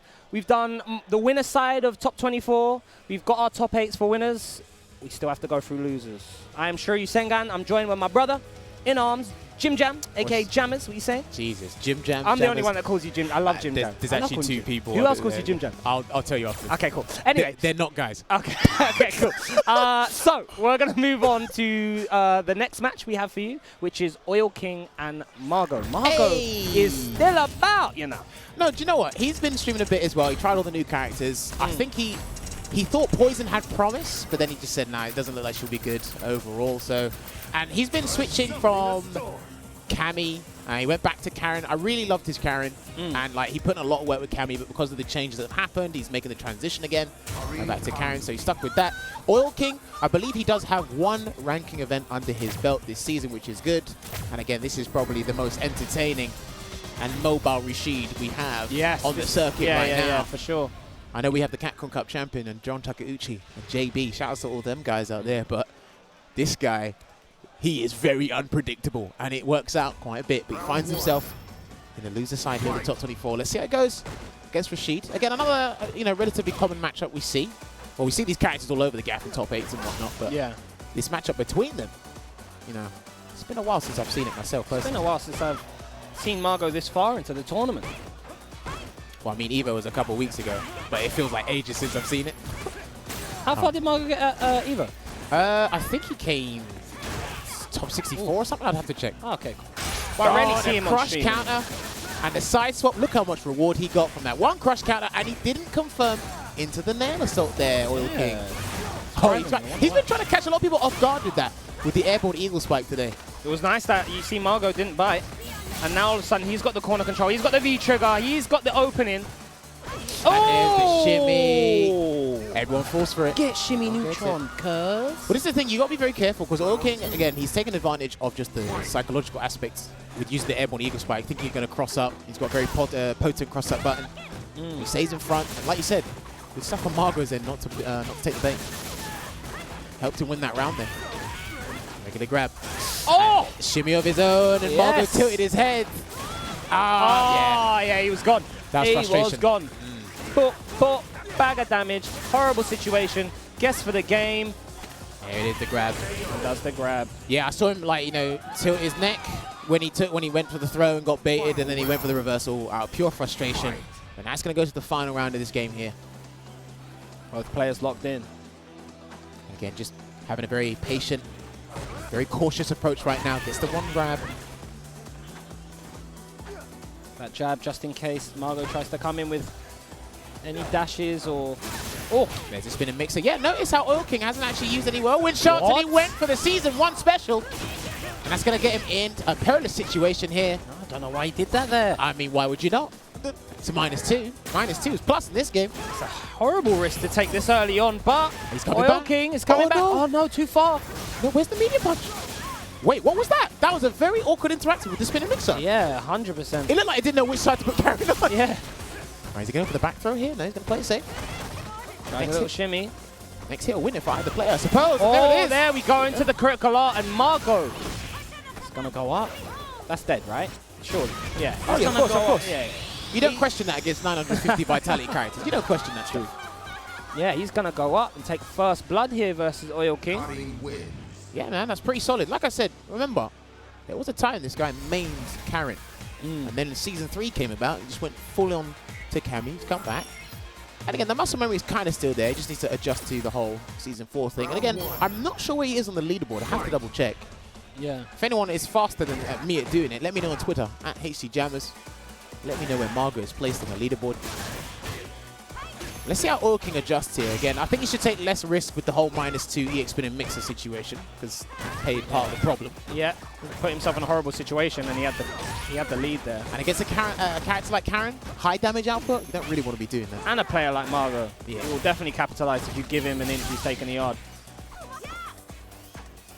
All right, and again, just trying to slowly walk himself out the corner here. Back to the mid-screen we go, so it's a little bit more comfortable in the neutral here for Mago.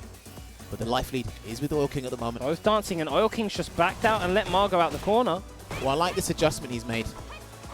Less of a risk. As soon as he gets the life lead, it's like it's just supreme confidence here. So. But Margo's fine of walking him down. No anti-air there.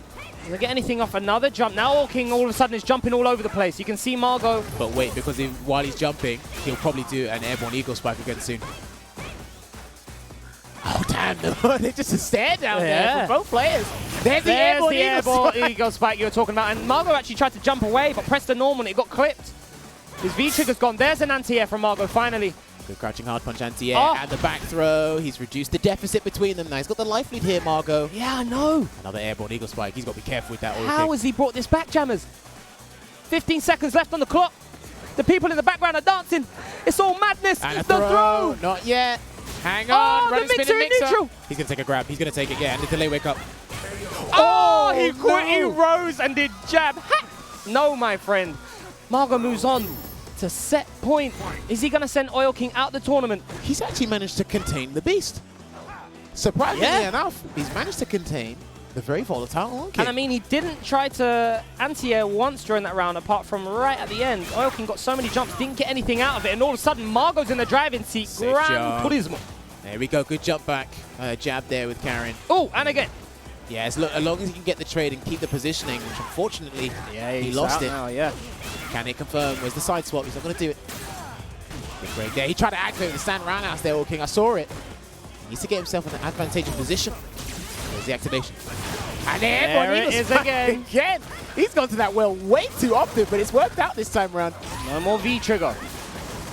And there's the pressure being applied. One more grab. Oh my days, a horrible situation again. Horrible situation.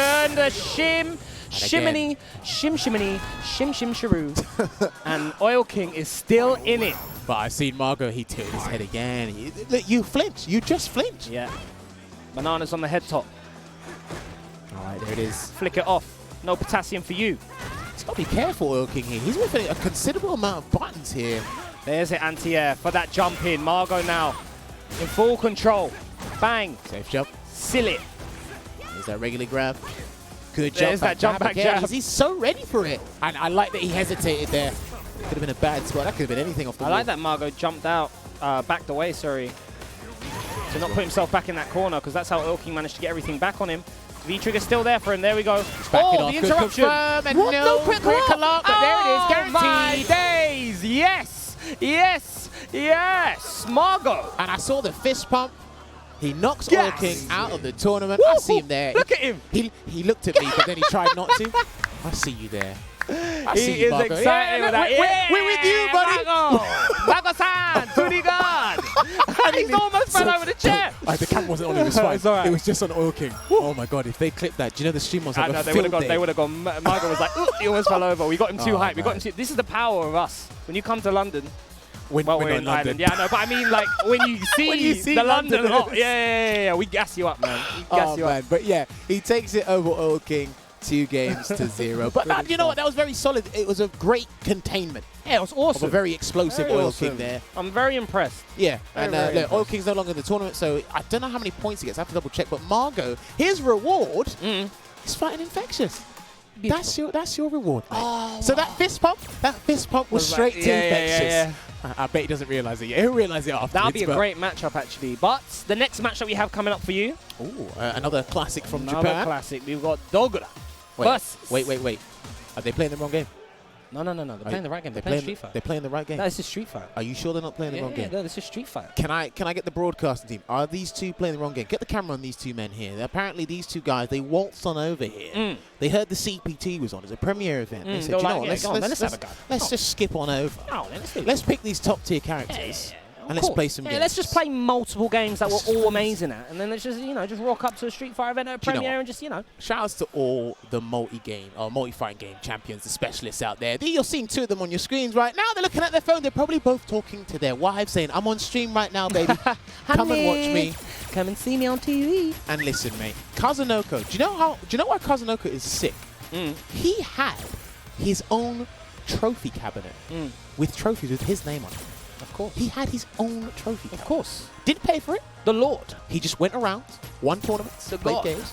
So yeah, he was very active season 1 and 2 of Street Fighter 5, and then obviously due to other commitments and other games, he kind of put this on the back burner. He still plays it. He's been shifting around characters.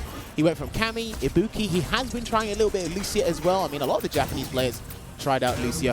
Dogura was actually trying out Poison, but he knew playing that character, he just felt bad in a lot of situations.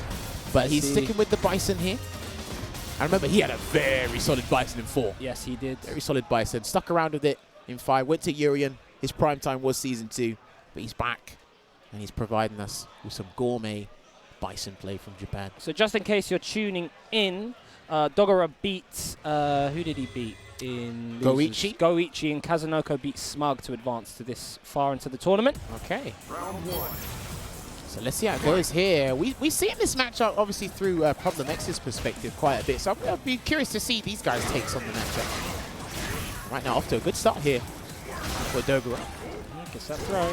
Nice anti-air there from Kazunoko. Kazunoko, though, very heavy on the offense. I mean, for me, the question is, how does Kazunoko deal with the oppression from Bison? Yes. And how does Dogura try to avoid Fuma Shuriken? So there'll be the situational things at different intervals of the match. But other than that, the neutral, I'm more than happy with the way these guys are playing it right now, especially the commanding neutral. I'm pretty sure Kazunoko wants to be outside of Bison's down forward fierce and scissor range. Yeah. But how good is he going to be at keeping himself at that safe space? Oh, did he use it? Oh! Yeah, sorry, there's no invincibility on that, buddy. No. You got to do that a little bit earlier, and you probably got to do the Okurazeki version, the air version. But he wasn't sure, but he used it last minute. Mate, you said Oki no Bloco, and I had no idea what you were talking about. Okurazeki did. Yeah, that's the up version. No. I just say, oh, the one that goes up. Look, as long as Femi doesn't know what it is, because he doesn't use it in the overhead. Wow, Kazunoko all of a sudden, whilst we're having a little laugh around, is busting Dogura's head in the corner. There's a counter. He didn't confirm He didn't confirm. Well, he didn't believe. He wanted the tick grab. He wasn't trying to confirm nothing. You could still go for jab the medium, and it would have worked out. Yeah, but he was more interested in trying to get the tick throw. Damn, No look at anti-air. this massive life lead here on Kazunoko's end. Then he gets the overhead again. Yeah. Horrible situation. Yes, Smug is out. Smug got eliminated by Kazu. He had a very close game against Brick earlier, Smug as well. So, but he lost to Kazunoko. And good interruption. Do you know what? I like the interruption, but I mean, the quicker you burn the meter, the better it is for Dogura when he actually puts you under block stun. Yes. Or a knockdown. However, with these two caliber players, I think the health lead is very, very important. Let's see what's going to matter more, the meter or the health. In comes Dogura. All right, there's the setup here, and he woke up. What a brazen standing light punch there from Kazunoko. From both players. Active defense at its finest. That's the view of us. That was very late. That's very late. Only 3 kunais left. You know Kazunoko's going to want to try and restock. Good block. And there's one grab there from Kazunoko again, playing it safe. The reversal to reset to neutral. Just chipping away at that life here. Again, I still life lead there from Dogura. Here comes the pressure from Kazunoko, and he takes that life lead back, gets the throw. Has to be careful with each of the two. Do you know what? That could have been anything. Oh! Activates. This is dangerous. Scory. Psycho Blast. He ran into it. Uh-oh. Oh! Do you know what? What? Do you know what? What? So Kazunoko won that. Very clutch there. But I felt Dogura could have won that if he'd done a raw Psycho Crusher. Well, off of the activation. So when he got the blast, Yeah. he went, obviously, muscle memory and just naturally knowing the situation, you'd go for down forward hard punch. I wonder if he could have gone for Psycho Crusher. Maybe. I don't know. We'll never know. He's Only one a game down. high-level Bison player will know, or someone who watches a lot of Bison. I know. What I that do know scenario. is he's one game down at the moment. So. Yes, Kazunoko. You can't call this an upset. Even though Dogura, you would expect him to win here. Kazunoko has been playing on form as of late. He's gotten used to Ibuki. And he's definitely a threat. There's the back throw. Oh, and he Nice. went for it. Brazen attempt there with the EX Kazakiri. And he's just Dogura trying to pressing nothing. Oh, jab anti-air. I can't believe they're still in the game. And Oh. another crush counter. What? And the combo drop. Too far away for the punish. That was minus. All right, there's the activation. He's not going to try and do any Psycho Crusher gimmicks here. Oh, he got the crutch. Medium kick jammers. Yeah, but no activation. And he's got no kunais in the tank yet. Double dash. Complete depletion. Oh! I'm liking it. He's very patient. That's -2. What are you going to do? He waited just in case the EXDP came out. And he's escaped. Oh, and he knew he was going to look for that. Kunai stock went away and came straight back in. Do you know, I had a feeling he was going to do the head press anyway to try and close the gap. But hey, it worked out. Caught him off guard. Done his thing. Oh! Wowzers. Bowsers. That was from the furthest range. Anti-jump roundhouse. And again, not too much has gone. Like, not too much hard interactions have come in the neutral. No. Not as many crush counters is what I really wanted to say, but other than that, Kazunoko's been making it work for a lot of the match. Dogura's been really good at noticing. Wow, that was brilliant. Yo, that spacing worked out for him. And he gets the optimal combo positioning and It's the damage. throw. Oh, the meaty. Is he stunned? Yeah, Bang, he is. he is. Can he kill here? He can go for a Don't think reset. so, He'll yeah. go for a reset. EX Kunai, what's it going to be, left or right? In Stays front, Dogura blocks. Oh my days, that was gassed. So one thing I've noticed is every time Kazunoko's gone for the overhead, Dogura's taking the bait and he's taking the combo. He's really got to let that go. He's got the sternest face, but the most gentle of hands. All right, didn't work out there for Kazunoko because the Psycho Blast was still preoccupying that space. And there's the low forward into the EX knee press. The low throw break. Wow, nice check there from Kazunoko. Trying to run away with this here. Dogura got something to say about it. Oh, wow. Minus again. A regular kunai there. All right, just backing up here, back to the neutral. Well, the life lead is with Dogura. Goes There's for the the upper, the anti-air. Fuma Shuriken. What's it called, Jammers? Okurazeki. Okurazeki. There we go. V triggers there. And you see Kazunoko backing out just in case the sweep. He doesn't activate good. Yeah, because it hit. He wants it on block. Yeah. There it is. Big damage here. Is he going to cross him up? Not yet. Or the command grab. No, he Oh didn't. no, just catches him with the meats. He knew Kazunoko was going to be scared of the command grab, and that's why it's so powerful. You don't even have to use it. And already you've got your opponent being active on defense. Dogura is going to equalize at 1-1 here. Well, it's a perilous situation regardless, because obviously he doesn't delay wake up there. You get the command grab, you know, the purple stuff's on you, and it's what happens afterwards. It's a sequence that happens, but he took the combo, which is more damaging in that situation, and it's the safer option there, as we all know in Street Fighter 5. But it's one apiece right now, so let's see who takes this final game. Loser will go home. Yeah, the loser is out of the tournament. They will bow out. The winner advances to carry on. And I think the winner of this has to play... Mr. Crimson. Mr. Crimson. Well, I mean, that'll be a treat for either of them, but I think that Mr. Crimson doesn't want to fight Dogura. All right, jumped in again. He gets a counter hit confirmed this time round. Looking good, and again, my goodness, another overhead. It's been working for him, Jammers, so well. Do you know what? I guarantee you this last round he'll do it again. He'll either do it to close out the round or get the stun. And Dogura's been flinching every time the overhead has come out. If you're going to try and do it, maybe try and challenge with a crouching medium punch or something? I don't know. I'm not sure, yeah. Just not a grab. Good damage there. That took about 20%. All right. Was able to anti-air and block in time. Jumps back. He has thrown out a lot of moves with malicious intent here, Dogura. He really wants to take this round. Yeah, he's trying to force it by will. He's trying to force it by will, Jammers, and it's working out so far. But Kazunoko has managed to reset the momentum, and Dogura is cornered now. Good jab. Wow, the fight back. That was too far away. Dogura sniffed it out and get the jab interruption. Look at this tremendous life lead with Dogura right now. Hopefully he doesn't give it away. I don't know why he pressed the button there, but it worked out. Wow, and Kazunoko couldn't get a scratch on Dogura. Just a tiny bit. That was crazy, but what that's done is it's put it at match point for both players here. Let's see who's going to take it. I wonder if Kazunoko is going to use an air kunai yet. He jumped. This is it. Whoever gets the first hit will be in a very beneficial position. He tried the air kunai there. Yeah, you can see Dogura's just trying to not interact with him in the air. Oh, buddy! Damn. What happened to your face? I think that was a legitimate frame trap there. I was gassed. That's minus again. Dogura. Good break.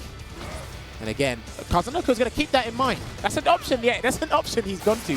Quite a bit. The kunai gets him. Finally, he's been backdashing away. BT Tried to maybe backdash again. There's the throw. The stun's there, Jammers.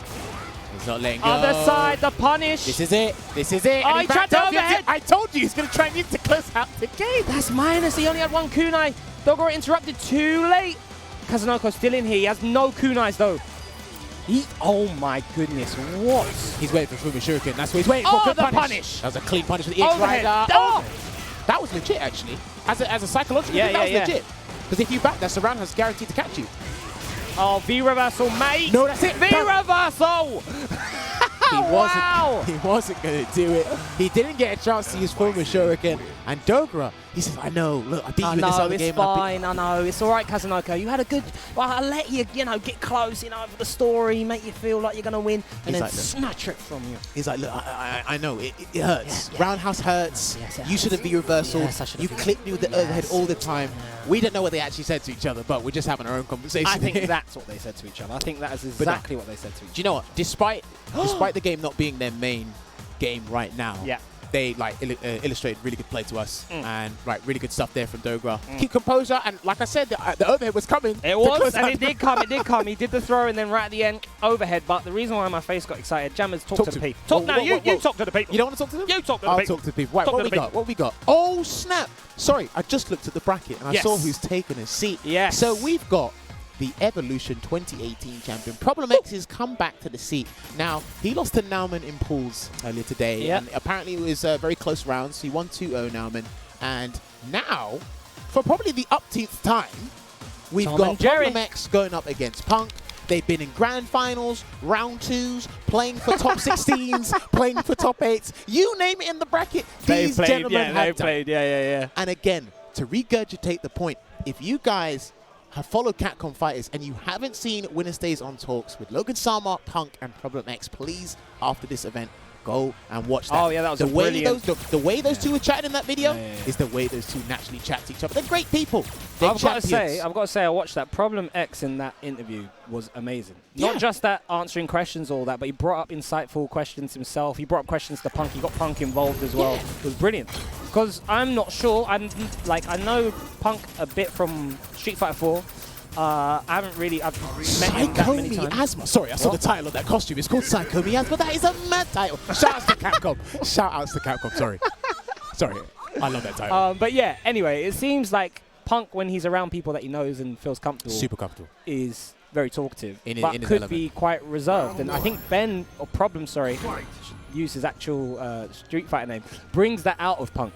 Yeah, and we like that. And Yeah, that it's kind of goes, it goes into their gameplay as well. Yes. Because they've played like different various tournaments, or different tournaments, different stages of the tournaments as well. These two are like so comfortable right now. This is just another session to them. They just have fun when they play, regardless of who wins or who loses. But this Tom and Jerry tale can only end with one person leaving the tournament and one person advancing. And Problem X has got a nice, healthy life lead so far. Well, I believe both of these characters, the general consensus is they're both top 5 characters. Obviously, Karin taking the 4th spot in a lot of people's eyes. But I believe the last time these two faced at EVO, Problem X did take it, and a lot of the Japanese players did record that. So let's see what adjustments Punk will make this time You round. see there, Punk using V-reversal mid-screen. It's a big factor in this, especially when he's got Bison in the corner. You get that dash, that free pressure. So, all right, it's looking good right now. Substantial life lead here in Problem X's favor. Punk has not hit him yet, and the commentator's curse. And this is where the ball can get rolling. And he's finally hit him and he gets the corner control. Now we saw Punk choose to use that V-reversal when he had half health and not choose to keep it for like a comeback. So let's see the difference between a champion mindset, not afraid to use it, and maybe a bit more of an online mindset of wanting to run your stuff by activating V-trigger. 17 seconds left though. All right, and again, slowly but surely, he's going to get the lead. There's the V-reversal again. And anything Punk does at this point in time, it's going to be lost to the clock. Fair enough, that's the first round. But this is a long story. We've only passed chapter 1. What you got for me, Punk? I mean, it's like it's hard to approach Bison without, accidentally walking into a Psycho X, getting crush counted. Yeah. Sometimes you want to Get a jump. scissor, get a sweep. Like, there's so much forward movement from Bison that walking forward and trying to play neutral is a risk in itself. Again, and remember, you get punished for blocking. Accumulate the grade damage. Good V-reversal there. Back to the neutral. Oh my days, Problem X is on form, catches the low. Well, he's really worked on his spacing in this Yes. matchup specifically, Problem X. So I guess the side swap. Big jump in, yeah. Punk says, allow the neutral. You are on stuff right now. I'm just going to jump at your head top. Gets the corner for it, and all of a sudden it's almost equalized. The anti-air. Good Punk choice with the, good choice. Days. Good choice from Punk. Oos, oos. Buddy, we'll see you next year. Bang. Spend that meter. And look at the difference in how long it took to win that round. Punk makes he nearly got a timeout. Punk, it was half the time there. Unless he's going to take this final round in the first game. That was sick. All right, there you go. Again, look at that meticulous spacing from Problem X and the patience that he's exhibiting. And now both players, are they walking at the exact same time? What is going on here? Synchronization, mate. These two love it. It's another day at the office for them. Just weighing it down right now. Now Punk's in control. But this is what they do. As soon as someone gets a small life lead, It's hold down back time. oh yeah. And I really think that Problem helped with improving Punk's patience as a player. Oh, really? In certain aspects. I wouldn't be surprised. Because Problem will wait. Oh. And Problem now. Good throw break and the V-reversal guaranteed. Does he commit to that Psycho Blast on block? It's the back throw with the grade damage added up. Punk's back in control. Yeah, he's trying to walk him down here to try and reduce the deficit. That was a lucky jumping hard kick there from Problem. What? And now Problem's in control. He's got V-trigger one on deck as well. There you go. He burns the V-reversal. Punk's trying to come back in. He's almost No got super. critical eye. Yeah, I think he buffed it regardless, but... Oh! All right, here's the mix-up. Aye. They've seen it a million times. The dash through. I remember he's got significant frame advantage after that, so taking that risk, making that decision at a clutch moment as well. Right? Very smart stuff from Punk. And yeah, Problem X had complete control of the first round. halfway through the second round, the guard shifted, and then that last round, it was back and forth, back and forth. This is why I call these two Tom and Jerry. Well, listen, mate, there was not much separating the two gentlemen in that first game here, but if Punk runs away with it, that'll be a problem out of this tournament. The spacing was beautiful. Looking that way so far, Jammers. Punk's looking to put the pedal to the metal. Is. All right, he's going to build one bar here. He's not going to spend on EX Orochi. Going to do the meterless follow-up here. And there's another shimmy. Wow. And what that shimmy has done is put him at match point here, Punk. And just like that, a tense, long game turned into a perfect that happened in the blink of an eye. Listen, the pace of these two, where they're playing at, it just fluctuates. I love the way they all switch. I love the way they switch. Crazy. Yeah. Like, it's this mentally strenuous fighting these two. I'm not going to lie to you. And even watching it, it's like, this is crazy. All right, gets the jump back medium and goes back in. Nice B reversal, yeah. He's never afraid to use it, especially against Problem X. Oh, interesting trade there. Wonder who could have got something off that. Probably no one. Problem tried, it didn't work out. Yeah. And now slowly chipping him down with these scissors. Gets the EX. All right, looking good here for Problem. Gets a regular throw. And the throw. Another V reversal. Because again, he has a fighting chance when they're mid-screen. A lot of characters have a fighting chance against Bison mid-screen. Wow, beautiful spacing from Punk. Opens up with the counter hit, the stuns there. Okay, didn't spend it on the bar. What else going to stun? That tech was necessary. The anti-air, my friend. He's done. That's not how it works. And That's Problem X. And there it is. There's the smile. Yep. Punk taking it. Huge time Oh, man, that was close, Problem. You almost had me there. Jeez. I know, bro. That was a good game. I'll fight you next time, innit? Next time. What is wrong? Next time we'll play. Yeah, I know, man. Jeez, that was close. It's always Tom and Jerry. You know, it's always back and forth. It's good, but I think that Bison. Yeah. Sorry, I won't stop. I'll stop. But that was a brilliant game. You could do your own skit of them two alone. You actually could do your own skit of them two alone. I love seeing those two play, man. But Punk advances. Yeah. So he's going to be going up against Daigo. Yeah. So it's going to be the run back from Mix-Up Grand Final. But up next... Well, we got Talk to Me. No, you talk to them. You don't want to talk to them again? Talk to the people, All right, I'll talk to them again. Up next, guys, we've got one of the finest players in Europe. Again, recently picked up by Cygames Beast. We've got Infexious jumping back on the stage, and he's going to be going up against Mago. We saw the fist pump when we beat King, but that we saw him almost fall over. Yeah, he almost fell over on the stage, but that fist pump put him to face Infexious. I don't know if we're going to get the same reaction if he does win. I think he will, man. Because everyone watching this in the event at home is expecting Infexious to advance. You see Mago look at him like, yeah, we're going to have a good game, my friend. I don't know. We chatted about this before, and obviously you have a deeper insight to Infexious because you talk to him on a regular basis quite a bit as a player, and obviously you guys study the game quite a bit. So it's like you can talk to him about who he feels comfortable with in terms of international players and which characters he doesn't naturally have a good time against. Yeah. But, you know, it's Karin. So talk to me. Is he comfortable fighting Karin now, or...? I think Infexious is very comfortable fighting Karin. The problem is, well, this deep into the game, not everyone's Karin's exactly the same. You have an idea of what to do in the situations. You understand the different options that both players have, but you're fighting a different player now, so all of that can go out the window. On top of that, Infexious has entered enough tournaments now for people to have great homework, enough videos to do their homework on them. Yeah. So Infexious now is going to be running into top-level players who've done their research on him, and I'm not sure if he's had to do that yet in Street Fighter 5. Not as hard. Not as hard. Not as hard. Yeah. I understand what you mean. All right. So let's see how this goes here. Zeku going up against Karin. So yeah, I saw this matchup back at Mix-Up between Angry Bird and Punk, and then they've had several encounters. So I've seen the matchup a few times here and there. It's a pretty interesting matchup. I do feel it's probably better to go into Young, but you know, we know Infexious likes his old form. He definitely does. So we'll see how he opens things up here. And again, I do like the spacing he has with the Graham Cokers at the start, but he does have to be careful. One jump could do the trick. I think we only have Infexious and Mr. Crimson from EU still in this tournament. So it looks like everyone does come to EU and get away with whatever they want. Nah, not really. Nah, I'm only mucking about. All right, now good control, good choice of buttons as well from Infexious. And they swapped over to Young. Yeah. To be a little bit better because they're going to have better walk speed. Obviously, he needs to try not to walk into too many things again. They got him killed last time. And this is what it is. That standing light kick. So pesky with Young form. +3 on block. Little block stun. The thing is, Mago's also quite methodical as well.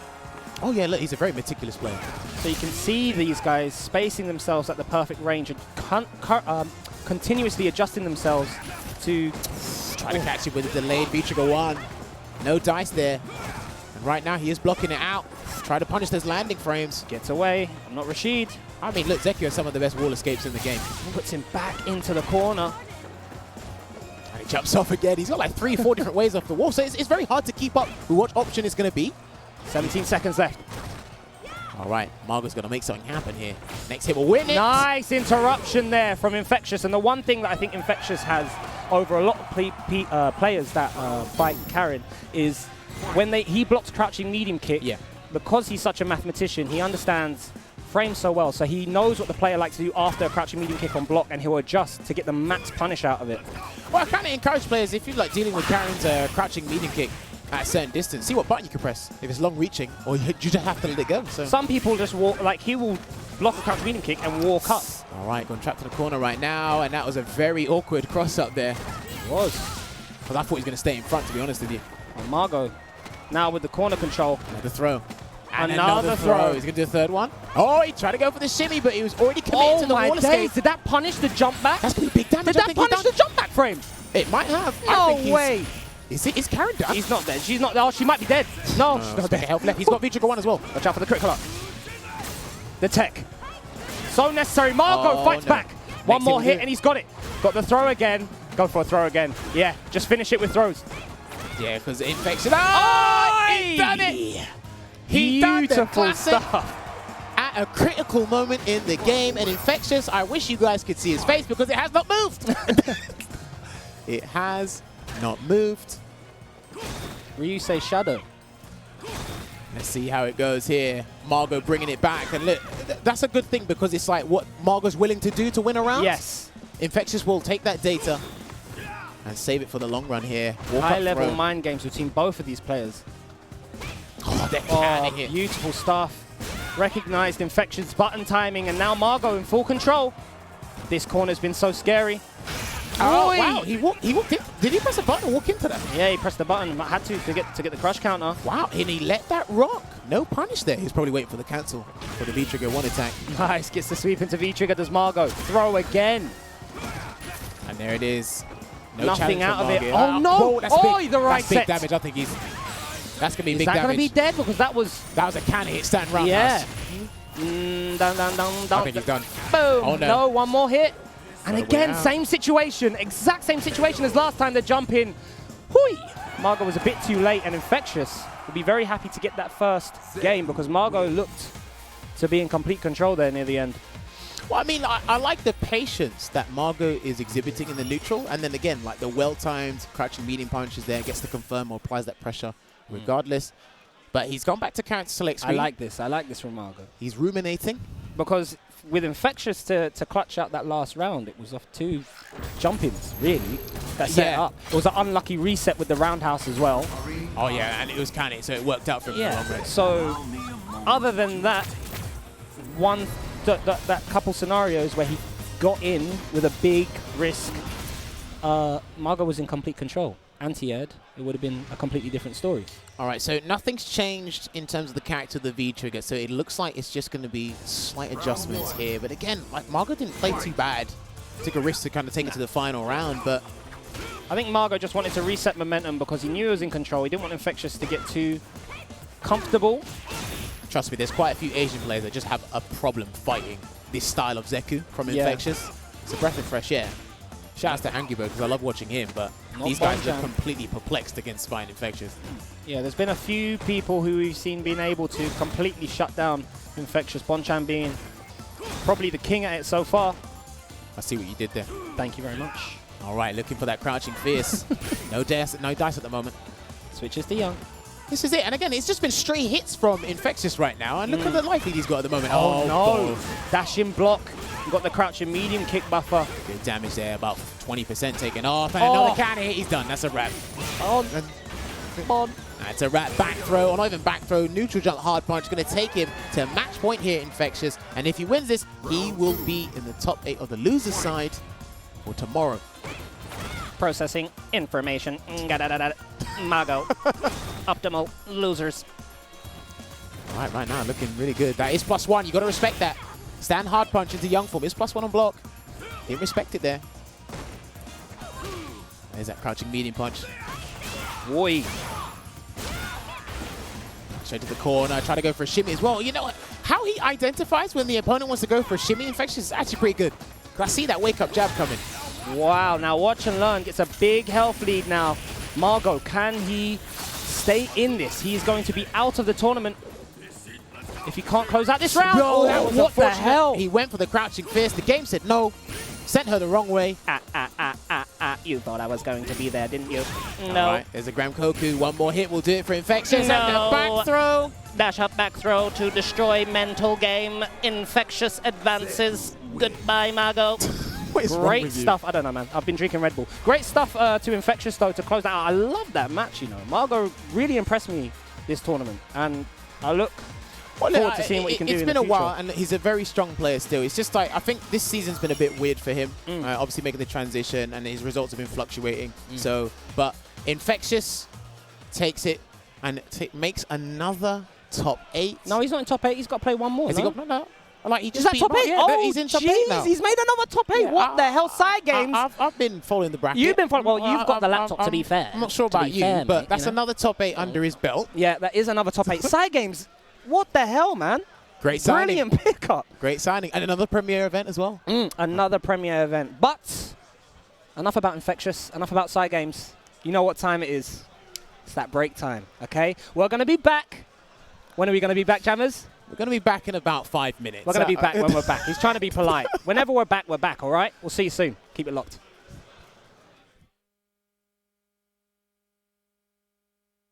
9, 8, 7, 6, 5, 4, 3, 2, 1. Hold it right there!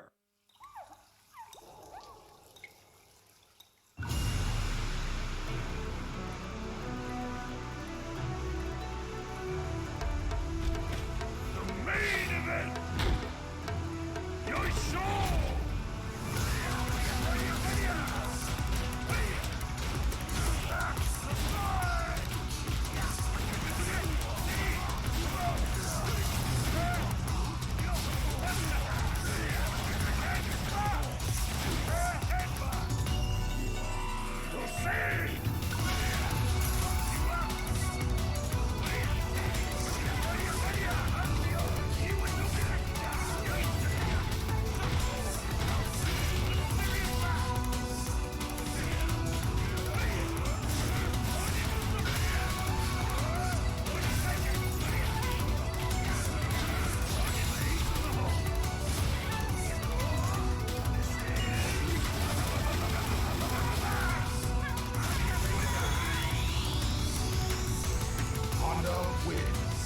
Honda Senso Grand Reopening!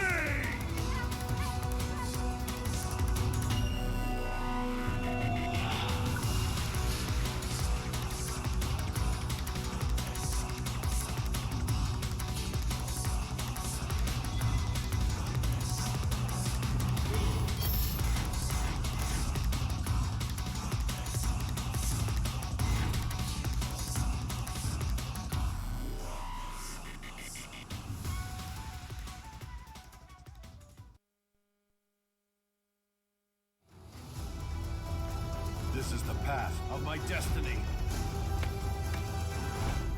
Come on!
The turbulent wind.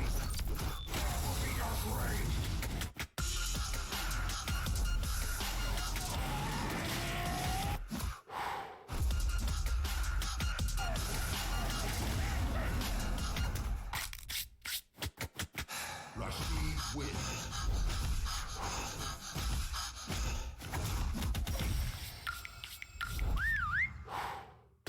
Remember the name well.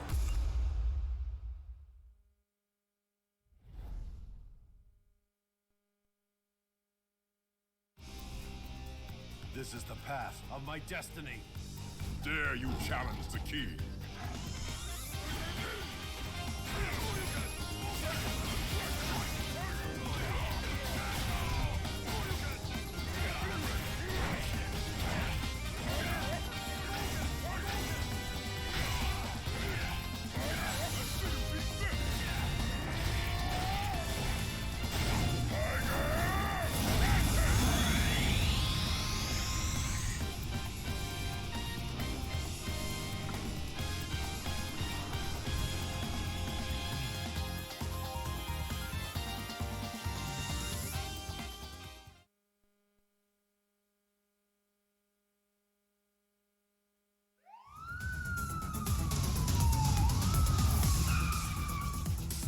Cool down, cop! The police aren't wanted around here. Do the crime, you do the time.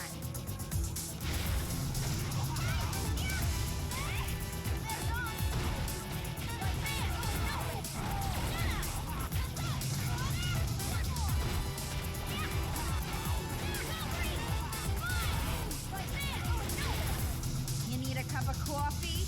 Come on.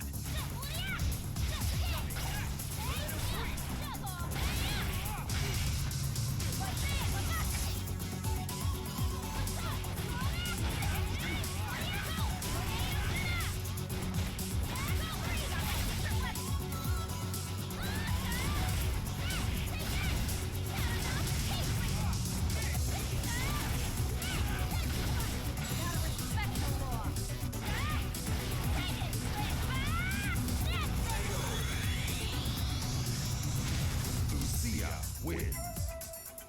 Yes! Another case is closed.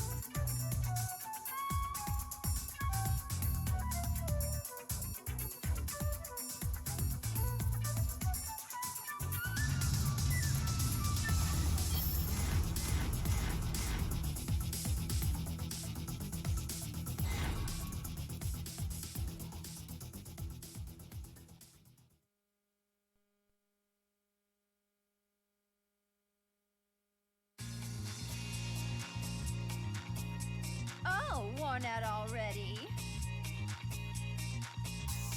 Beg for more! Can't start the show without the star.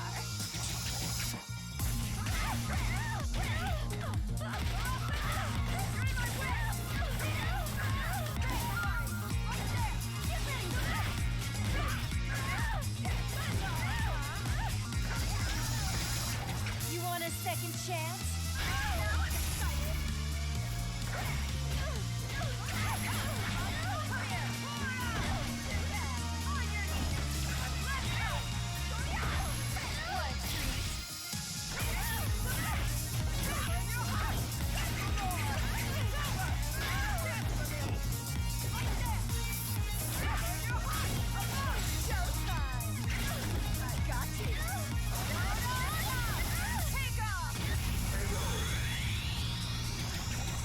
Poison wins. Being gossiped about is proof of my popularity.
All right, everybody, and welcome back to the top 24 action here at Celtic Throwdown 2019. We've had a ton of stacked matches. Yes, We've had tons of champions and killers just knocked out of this segment of the tournament. But now we are down to our final 3 matches to help determine the loser side of our top 8, which will be happening tomorrow. Yep. Here in the same venue at a different time.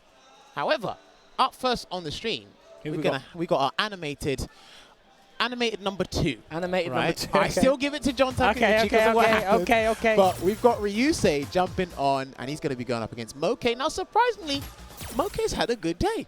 Moke has been on Moke's had a good form, day. man. Yeah. And the thing is, Moke, when he first came out, was battering everyone. So I was surprised to see him drop off so hard. The It thing seems is, like he's back. So what happened for me, what happened with Moke, because he's actually been featured on a lot of streams, he's got a very interesting perspective on the game and fighting games in general, and he's learning every single day like the rest of us are in life.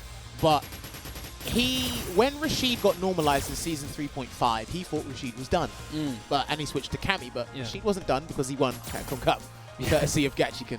And then obviously this season, been a bit more active, traveling a lot as well, and less focused on other fighting games, and more so on this one.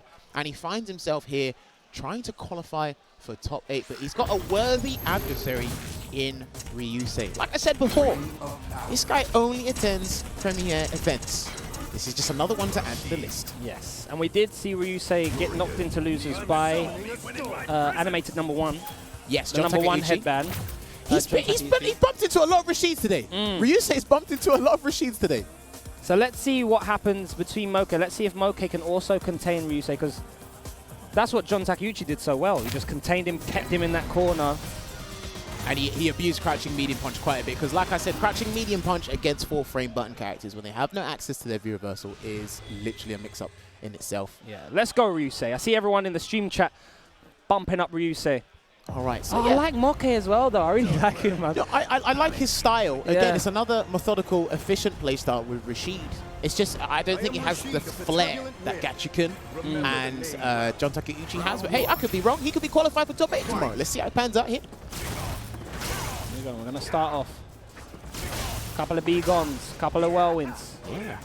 And right now, he's just trying to assess the situation here. Not too many fireballs being thrown out by Ryusei at the moment, so he's not going to commit to a V-skill here. Yeah, just buttons right now. And again, Ryusei, I love the way he uses Coral Punch, the forward medium. I'm sure Ryusei, after losing to John Takeuchi, went straight to one of the setups and started practicing. Oh, the big jump in, though, by Moke. Damn, successful jump in at that, straight to the corner. If he lands one hit on you, you're straight to the corner there. Yeah, it's disgusting. Some of the best corner carry in the game. Ryusei fighting back.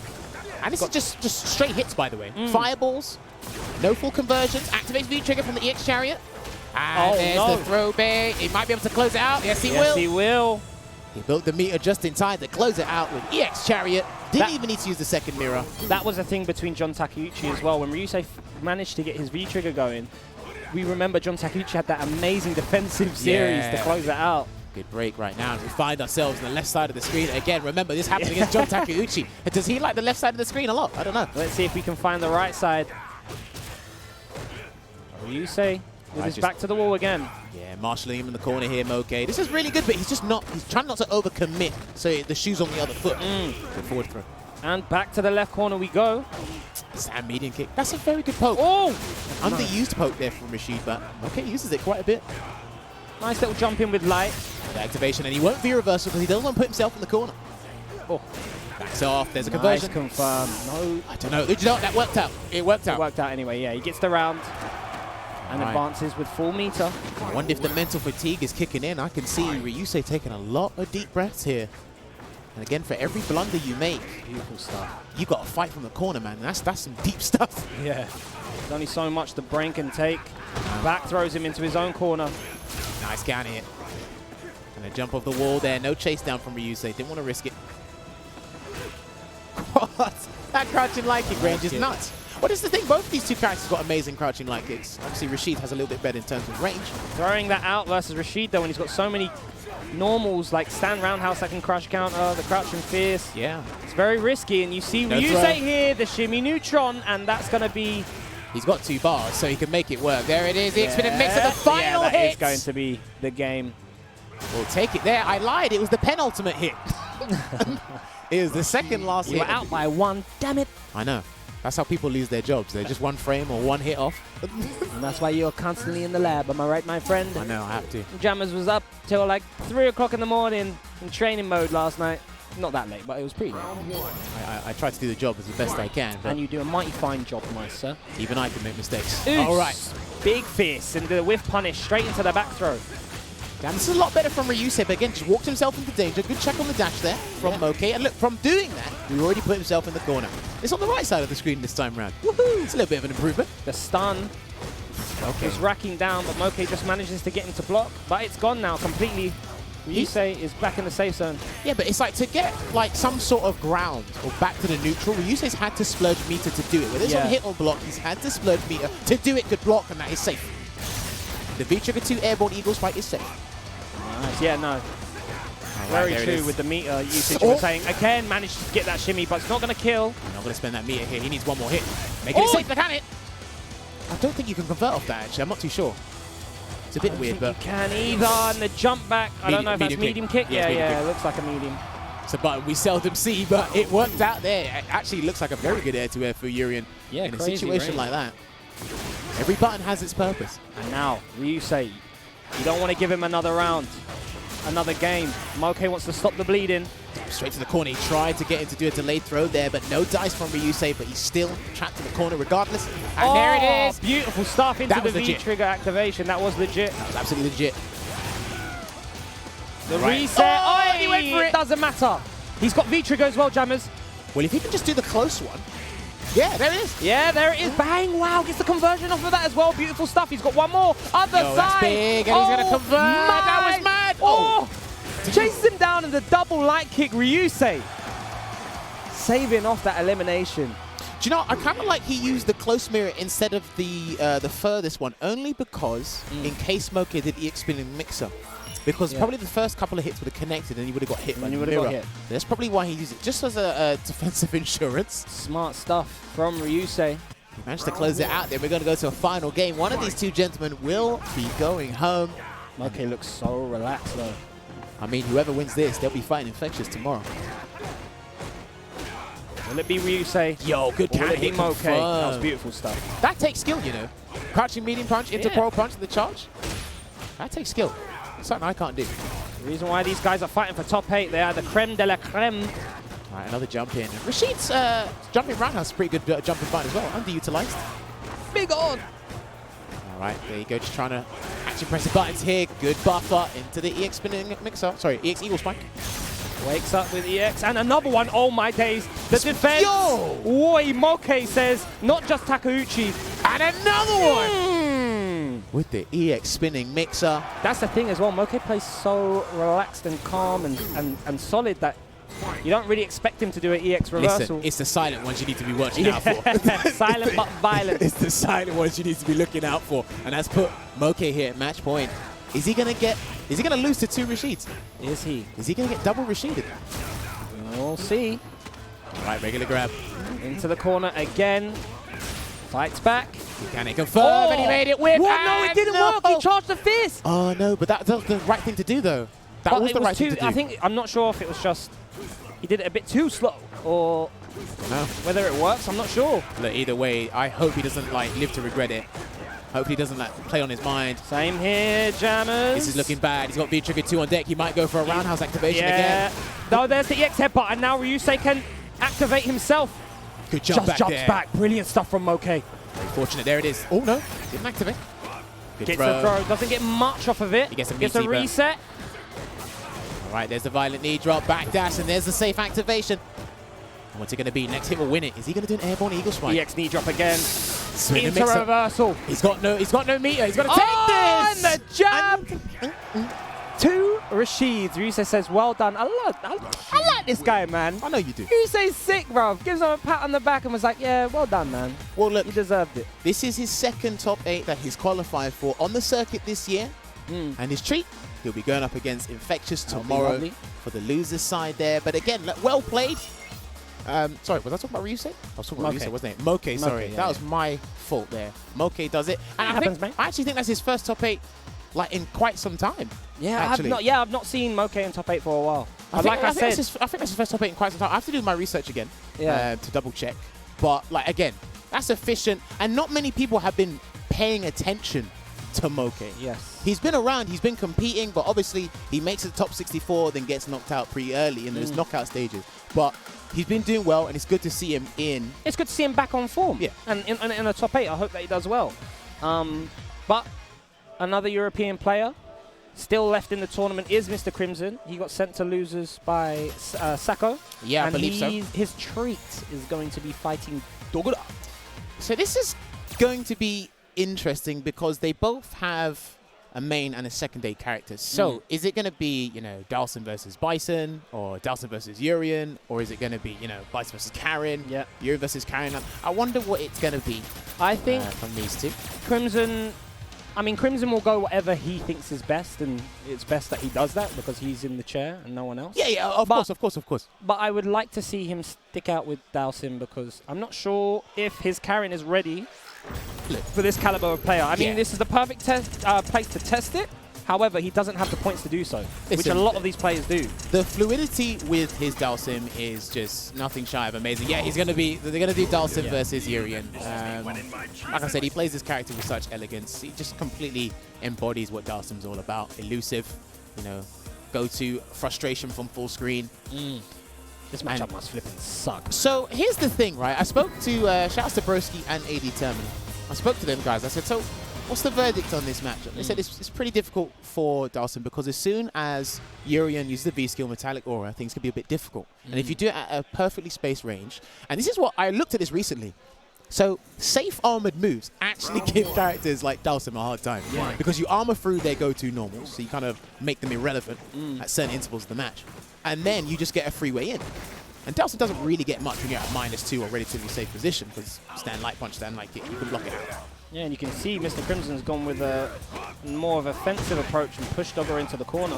Yeah. Dogura tried to armor up, but Crimson wasn't having any of it. Nice anti-air.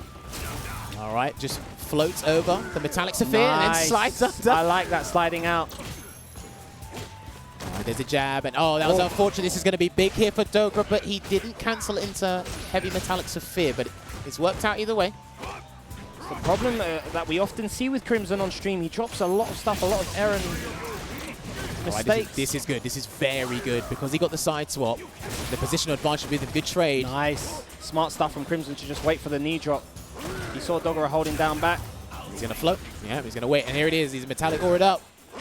So if he just gets one tackle or even one knee drop in, there it is. That is so scary. And there's the Aegis Reflector. He was doing so well. Can he weather this storm? Good teleport. Gets out. He worked out, but he's got another chance here. And because he's got access to the V-skill all the time, he's going to make it count.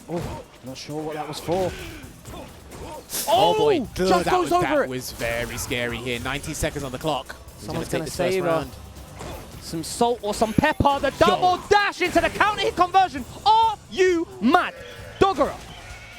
This guy, he wants to get in that top 8, making it another top 8 for the season for him here. The audacity on this man right now. It's crazy. Let's see how Crimson fights back. I actually think the best way to catch Crimson off guard is by surprise. Yeah. Because it's just the nature of his character.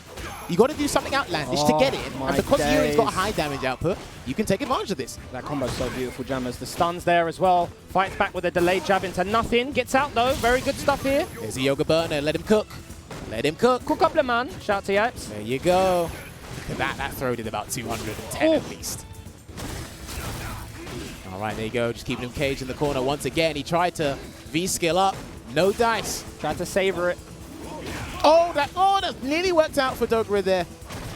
But Mr. Crimson got critical art on deck. Decides to teleport back. Yo, did he catch him? I think he caught him. No way. Base God Annie. That was mad. Do a Gale. That was Mududu. Back throw. Please win this round. Please win this round. I know he's got to deal with this. Yes. Let's go, Crimson. The brazen crouch jab takes that round. And look, we probably lost all our energy, but this is the final round. It's still to come. This is the first game. Mate, the way he set up that sunburst again, that was sick. That was beautiful. Yeah. That's why I wanted him to win that round. I'm not trying to be biased, but that round, I wanted him to win. If you're going to do something gas like that. Yeah, when you have exemplary play, you've got to win the round. Yeah. All right. Dogura. Looking to see no, my friend. Do you know, good attempt on the V-reversal, because that was a very meaty, violent knee drop there, so didn't want to deal with the plus frames after that. Dogura, so scary.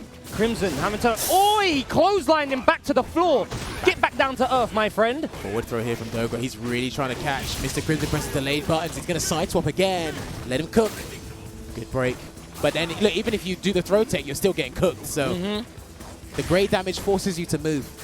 Crimson slowly bringing this back. Can you get him again? Other side. That was unfortunate there.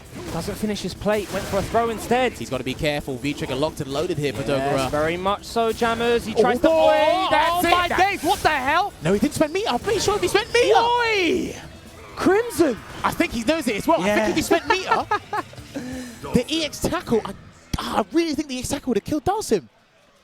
Maybe so. You see Dogura shaking, well, not shaking his head, putting his hand on his left eye. I mean, sometimes when you lose like that, you don't know what expression to pull. Lisa Left Eye Lopez, boy. Shout out to Lisa left there. All right, one up here to Crimson. Remember, these are first to twos. So if Crimson wins this game... Whoa, if Crimson wins this game and makes top 8, when he is done, let's be honest, pretty much nothing for a whole while, a whole lot of nothing. It's been quite some time, yes. It's been quite some time since we've seen come back to this form of Crimson that we're used to seeing. Oos, All right, oos. he's got no meter to close out the round. The headbutt, it was coming, it was coming. Don't let Dogura wake up now, though. Is he going to Bang. activate? He tried to backdash. Still it. I really think he tried to backdash there. Oh my And he's gonna days, pay for it. Jammers. This combo's beautiful. I love Urien combos, man. Oh, the shimmy! And he's dead.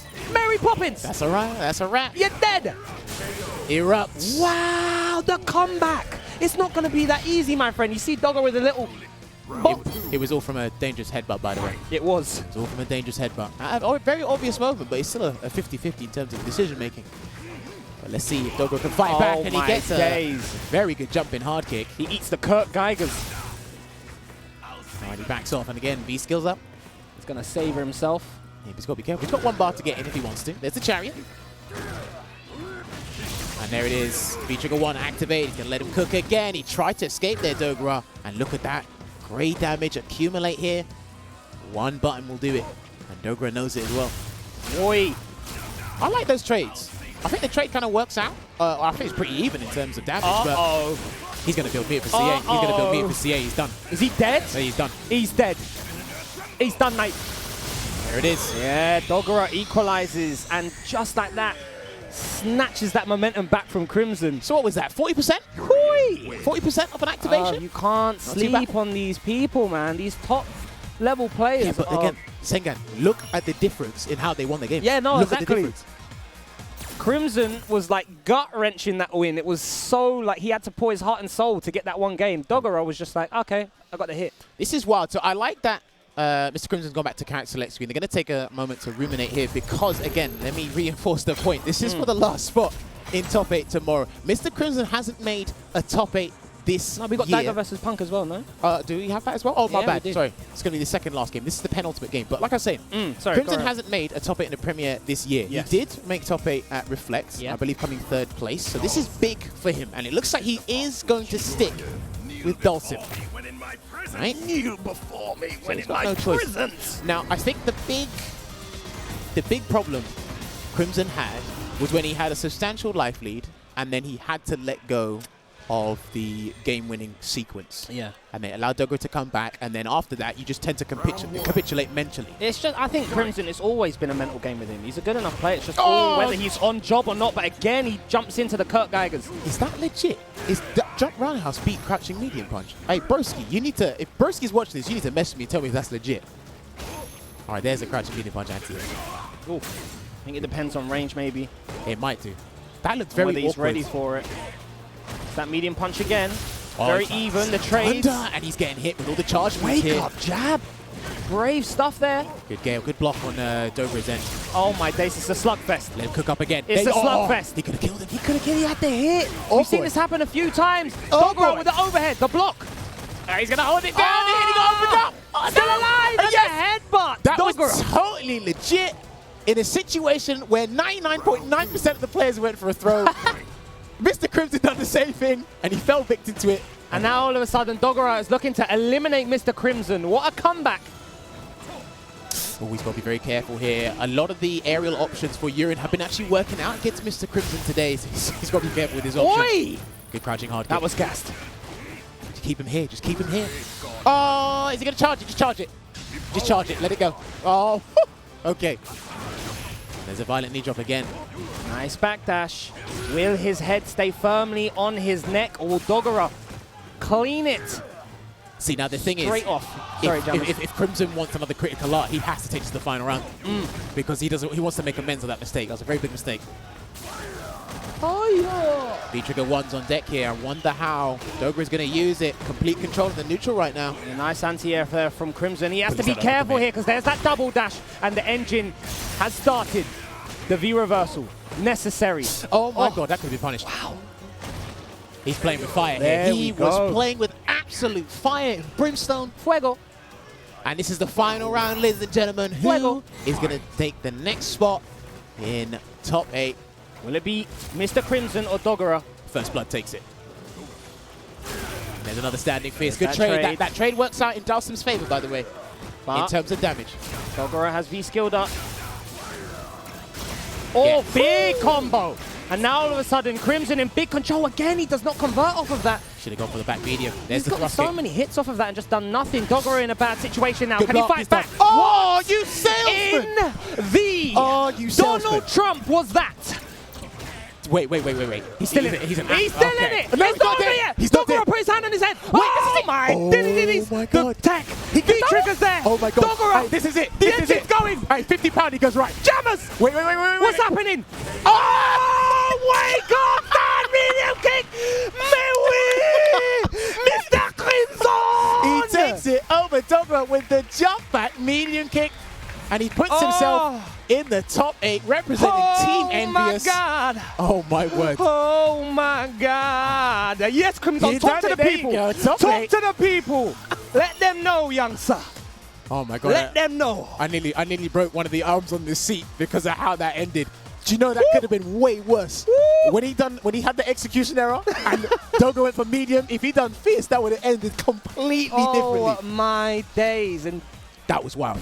I got to tip my hat off to Mr. Crimson to be able to keep his head in the game like that. You saw him pop off. It wasn't just because he made top 8. It was the fact that he had to make it past Dogura, going through so many intense situations with his willpower being tested again and again and again, advancing.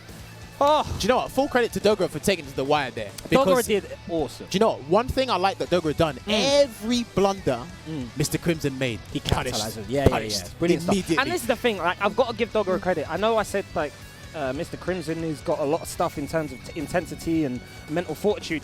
Dogura's got to do the same thing. It's just he makes it look so damn easy, man. I know. Look, that's what we like about these pro players, how they can play with such finesse. But Mr. Crimson, another European representative in the top 8.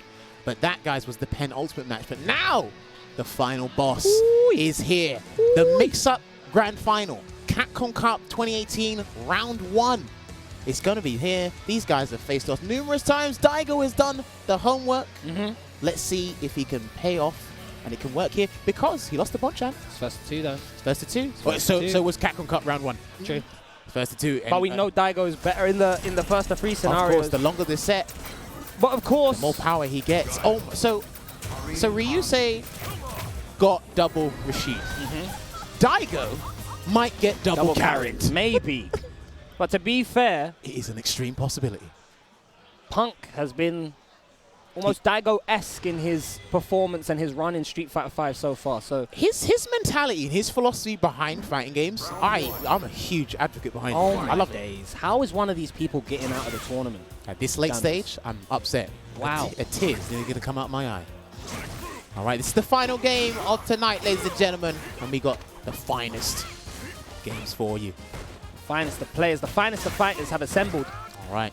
And right now, like we said, Daigo trapped in the corner here, using that Sonic Cross, trying to generate some space here. Give him some breathing room, more time to think. Like we said, he's been doing a lot of work in this matchup just to kind of mitigate the amount of damage he takes in a lot of situations, reset it to neutral, and be able to comfortably throw Sonic Booms. And try to bait Punk into using meter to try and get in. You know, that's what Karin's going to be doing. Yeah, we know Punk likes to use that V-reversal, though. Yeah. Daigo scouted it out the second time and just jumped away. That grey life slowly coming back. I've seen in V-reversal, other Karin players V-reversals, just to kind of match the grey damage or take it off as well. And get a straight hit with a Sonic Boom or a medium kick. So Daigo not looking to do that. And to be honest, I like Punk using the V-reversal, but Will he be able to implement the same style he did versus Problem X versus Daigo? There it is. You have to forget, that is a staple part of this matchup. That will happen. And if you do that, you'll lose about 20%. Yeah. Not careful. Punk completely in control. And now Daigo still has his V-trigger, though. He's got full resource in the tank. He needs like one clean jump in. Wow. Successful. The patience of Punk to just walk up, understand Daigo's timing, counter hit him. I remember, Beautiful this stuff. is Hitbox Daigo, by the way. I love the improvement. This guy has managed to get near top 8s or in top 8s using the hitbox in such a short amount of time. Yeah, I'd love to see him on his final form. Let's hope he makes Capcom Cup. I'm sure he will. All right, let's see. Again, he's resorting to the Sonic Boom approach again, but Punk has that meter. He will do EX Tenko to punch through. Get that screen carry, get that damage. He tried it. Oh, no, he didn't try it. Sorry, that was looking at the wrong meter, mate. But this is the thing. Punk's been mixing it up between V reversals and the EX Tenko, as well as just walking him down. So he's utilizing the very strong grounded options Karin has. All of a sudden, Daigo in control. He's working on a perfect here. Is he going to get another like 40-second perfect? Not a scratch on him. Commentator's curse. I can build that back with that grey health. Another great damage here. Racking up. He jumps forward. Oh, there's the anti-air. Good block. That's it. Oh, he committed. Yeah, he was trying to something a little cheeky. Well, the thing, he's done the backdash first, which leaves at -2, and then he wanted to see if Daigo was going to press a button. That's why he committed to the sweep there, Punk. But no dice. It looks like Daigo will just take it. And everyone in the crowd watching this. I mean, this is a very tense game. This is the last game. Good sweep. All the Asian players are just sprawled out on the floor like they're having a little picnic. This is big. Medium punch into Sonic Boom there, and he's spending that bar to kind of increase the life lead. The stun high. Punk, Now all he'll of go a back to sudden, neutral. He'll let it go. He'll let it go. he's not doing those V reversals anymore. He's kept that V trigger. Wants to try a different approach. All right, there's that back fist. That's still -1, by the way. There's that crush counter roundhouse all the way, going for those frame kills. And there it is, Gurenken. Straight to the corner. One throw. Is there going to be another one? Now he's brought it back. No Uma flash kick just yet. Look at that movement from Punk. Smooth like butter. All right. Pack, my friend. That was the round. No, confirm. That was the game. Will that come back to bite him in the Katushi? He's trying to bait something here. He's got to, yeah, don't throw a boom. Please don't. I know he's not done anything yet, Punk, but... Daigo with the patience of a saint. Take my throw. No activation yet from Daigo. Double Where dash. is it? A dash again. He's waiting for a hit confirm. He really wants to land this big damage here. Next hit will win it. That could have been it. He had the resources there, Daigo. Squandered that chance. Is he going to go dash up throw again? I wonder. Who knows what's Punk looking for? There's the flurry of Sonic Booms and no more V-Trigger 1 in the tank. Wow, 13 seconds left. Punk still in it. The walk-up throw is teched. Good tech. Oh, that was... Oh, he could have Punk pressed... slowly pushing up the guard. The V-reversal's there. 5 damage, seconds. no more. 4, Here it 3. is. Run into that crouching medium kick. Happy holidays, my friend. And that is going to be the first game there. You thought I said the final game. Buddy, we potentially got 2 more games. Oh my days. Daigo drawing first blood there is a beautiful sign for Psy Games. But I love how he kind of kept it to neutral as much as possible, just in case. Again, he tried to surprise Punk with a throw, but he's been reacting to the dashes and teching. Let's see if Daigo switches it up here. He's in an advantageous position. Yeah, crouch jab. It still works. Him and Bison, it still works. Get it late. Pretty much so. Oh, Daigo's in the zone. Oh, this is looking so good for Daigo is in the zone, man. Look at that. And because Punk has no meter, so he's not going to get as much damage if he does use a special step to go through. Now it is. He's got meter now. Crush counter sweep. We've seen Punk bring this back very quickly, especially when he has corner position. Hashtag take my throw. Oh, okay, good jump out there from Daigo. Took that risk and it paid off. Some flash kick is coming. Some errant flash kick is coming. He's not going to do it. He's not going to do it. Feel it in my loins. He is in such a beneficial position right now that he doesn't need to take that risk again. Just press the button just in case. Oh, backs off. Look at that, the patience, but then Punk finds the way in, finds that opening. And there it is, that's going to be the round. Bang, bang, The whole bang, thing. bang, bang, bang. You're dead. You were right. Sonic, solid puncher, taking that round and potentially putting Daigo at the match point here. I don't think I've seen Daigo use a flash kick No. the whole tournament. I'm telling you, he's worked on the ground game in this matchup so much because the grand final he had with Punk was really good. And he said, you know, I really need to work on this. So, all right, good conversion. Conversion. Punk needs to bring this back. It's hard. And then again, the jab anti-air working out. Eliminate the cross-up option. America's last hope. but he can definitely do this. There's that confirm. Too far now. Gets the throw. Regular grab. Uh-oh. And good. Sticking it out there just in case of a dash or maybe the special step. But one more grab there from Punk. It's a throw again. Don't sleep on the Punkster. Oh, he might start introducing an upside down kick now, Daigo. I saw him use it once. Very true. Nice confirm again. So ready. Back throw. Just backs off here. Both players got CA on deck, so they both need to be careful, actually. Despite Punk having the tremendous life lead right now, he still needs to be careful. Just going to wait it out here. Runs into that anything. medium punch, you know. Could have been anything, but you probably won't see Daigo expend any resources until he's reduced the deficit just probably past the stun gauge. Yeah, Punk looking for that crouching medium kick to connect. Oh, Jab walks confirmed. into That's it. going to be the round. Bang. The Extenko into the Orochi. Spend that meter, my friend. Just Punk for the round. hanging on. Looking to advance into top 8. Well, look, that worked out for Daigo, but we have to remember as well, meter is highly expendable. Street Fighter 5 good air throw. LeBron James. Air throw there, and another grab there from Daigo. Again, critical out on deck. The jab check on the dash. Punk looking to not go down with that fight here, and just slightly out of range. But Punk is bringing this back slowly but surely. Yeah, but look what resources he's doing. V reversal, get the grade damage straight here. Oh. EX10 been unsuccessful in certain areas. He might do another grab. No. Playing it safe. Walk up throw. Walk up throw. He's not going to do it. He's not going to do it. Not there. He's Walk got up throw, you're bad man. All right, just backing off here. Back to that neutral game. And he done a crouch medium kick.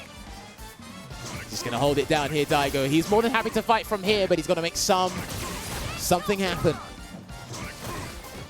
All right, what's he going to do? Just hold it down. Not by the hairs of my chinny chin chin. Get uppercutted, and Punk is going to equalize it. And America is still alive and kicking. Do you know what? I'm not going to lie. I can probably count on one hand the amount of jumps we've seen. The game has been so glued to the ground. And I like how these guys are utilizing the V meter, the EX meter, to reset things to neutral, to convert off any little bit of damage they can get. And just a straight pokes in general. And a back fist does connect crush counter. Daigo trying to take back some momentum and some control here. Well, this is the last game of the night. And says, respect me. The V reversal. I think he's done about 25. A few of them have been bad V reversals, though, as in not knocking Daigo down, not getting that grade damage. It's not too bad because the pushback on it is pretty good. So I'm sure he would prefer the knockdown and the grade damage. of course, because he lands a forward dash. There it is. Beautiful stuff. Tenko. Throw again. This is where it's been so dangerous, that throw. Daigo still pressing nothing. Resolute. He said, you're going to have to throw me a billion times, my friend. Do you know, this guy has got unprecedented patience at times. I tell you that now. Low forward. Beautiful confirm from Punk. And now all of a sudden, That was a vital break, and he's lost the another round. confirm. Punk has moved on to set point. Yeah, he's managed to turn this around after Daigo showcasing how one-sided this matchup was for him. But now, the shoe's on the other foot. Jeez, this has been absolutely amazing. I'm hoping we can see a final round here, to be perfectly honest with you. The games have been that great. It's going to go that way. We know it's going to go. And maybe another not. Tenko. I do feel he gets lost in the Sonic Boom game and he forgets to pay attention to Punk's meter. You're playing with fire at that range, man. Relatively close range. 2 bars? You're asking for trouble. I'm sure Daigo knows what he's doing, but Punk knows what he's doing as well, as he's throwing him into the corner again, peppering him. Oh, the damage is there. Punk's looking Back to take him throw. out. The back throw, and SOA have advanced to top 8, eliminating Daigo. Brilliant stuff there from Punk, and he's going to get some much-needed rest. Shake off that jet to lag. All right, so that's going to be it. That was our last game. So Punk is the final place My man has in a the top Gucci 8. handbag, bro. I mean, what, are you hating? Or is that Louis Vuitton? Are you hating? Of course I'm hating. Are you hating? Punk, No. Can I have your bag? Can I have your bag? No, listen. You He's- got yeah, I can. No, you He can't. said yes. He said yes. You sure he said yes? Safe, Are you sure? man. Did you follow him on Twitch? Am I your best friend? I am. Oh, man. No, I like you're better than me, bro. You're better than me. Don't say I'm better than you. You need to stop it. Sorry. He didn't say any of that. He's not even listening to me. He's walked off the stage. But yes, guys, that's going to be it. Closing out the games for today. So our top 8 has been determined. Hopefully you've enjoyed the action just as much as myself, Jammers, and Sengan. But let me reiterate the top 8. Oh, look, I didn't even need to do it. Shout out to the stream team because they have configured the bracket. They put it up. And what we've got here for the winner's semi-final, or just top 8 round 1, we've got in the winner's side, Liquid's John Takeuchi going up against EnvyUs NL. I think that's the first top 8 he's been in this Predictions year, so for that one? It might be NL. NL? For me, it might be NL. And then down below, agree. we've got another classic between the Evolution champion, Bonchan, going up against Sako. I like Sako. You think so? I like Sako. He might whip out He's Lucia. gonna upset. We Yeah, I don't like know. Sako. We might be Lucia versus Sagat. We don't know. We wait and see tomorrow. And down in the lower bracket, we have got Moke going up against UK's side games beast Infexious. Another top 8 under this man's belt. Moke, do your studying, because if this guy perplexes you, you'll be out of the tournament. And the final game of winners round, winners round 1, a top 8 round 1 is going to be Punk, who just took the last spot, going up against Mr. Crimson. Oh I'm really looking forward to that match, to be fair. I'm Yeah, looking forward to that match, because it actually might be Karin versus Dhalsim there. But that is going to be your top 8, and that's pretty much locked in for tomorrow. Beautiful selection of flags. Look at the diversity this game brings. Yeah, I mean, look, despite it, there's more character variety now. We might actually see one of the latest characters in the top 8. We've still got the strong characters of Akuma, Karin, and Rashid in the top 8. And Look, Zeku. I'm not going to sugarcoat it. They're back in the top 8. Zeku as well. Yeah, look, he's But it's just been there. Angry Birds pretty much and Infectious that's been flying the flag for Look, them. it's a strong character. Some people say it's top 5. Some people put Bison in that spot. But that is how it's been. But guys, day 1 of Celtic Throwdown is going to be coming to a close. Hopefully you guys enjoyed the commentary by myself, Jammers, Sengan, Logan Sama, Tyrant, and Damascus. But we're going to shut off the stream, we're going to get some food, and we're going to be back tomorrow. We'll be tweeting out the times of when top 8 will be. But guys, we hope you enjoyed. We'll see you all tomorrow. It's been a pleasure. Thanks for having me, guys.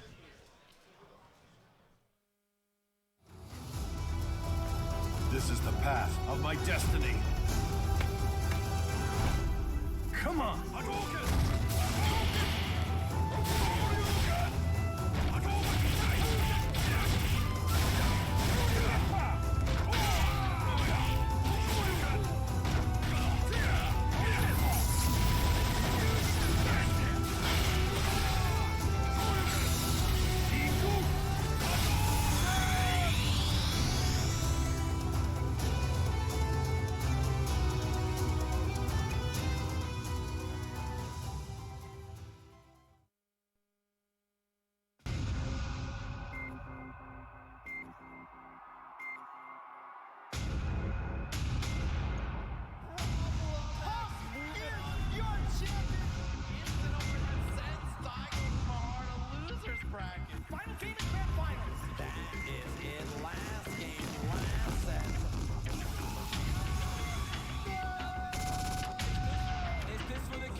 I am Rashid of the Turbulent Wind.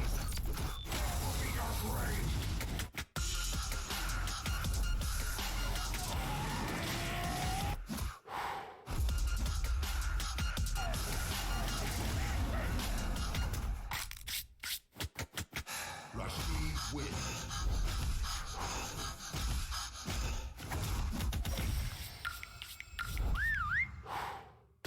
Remember the name well.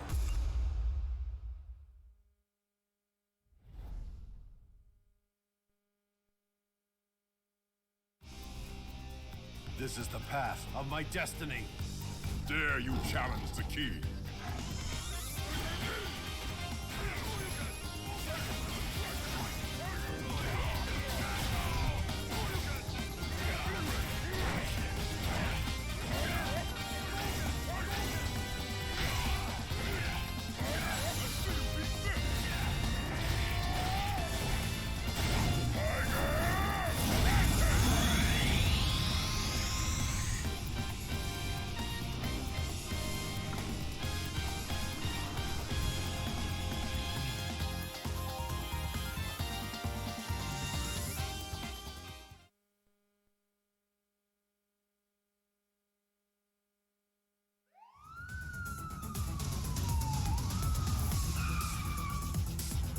down, cop!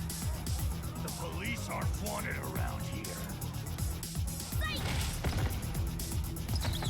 Do the crime, you do the time.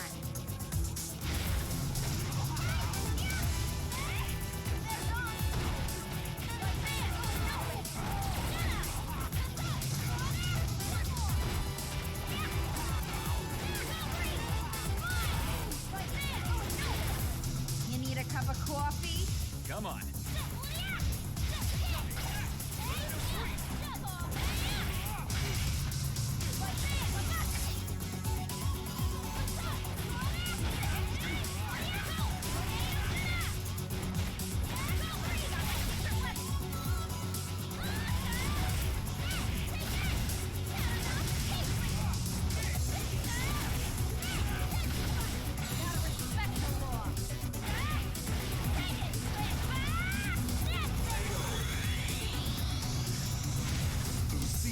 Wins. Yes! Another case is closed.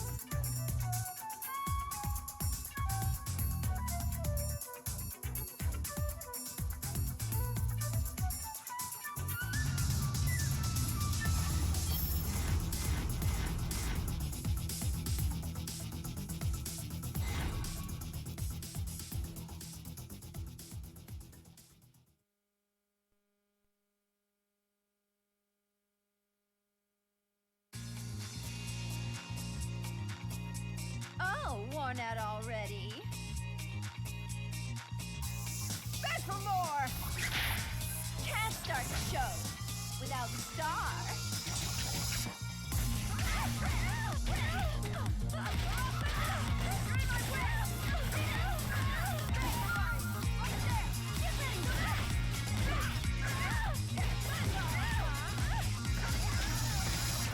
You want a second chance?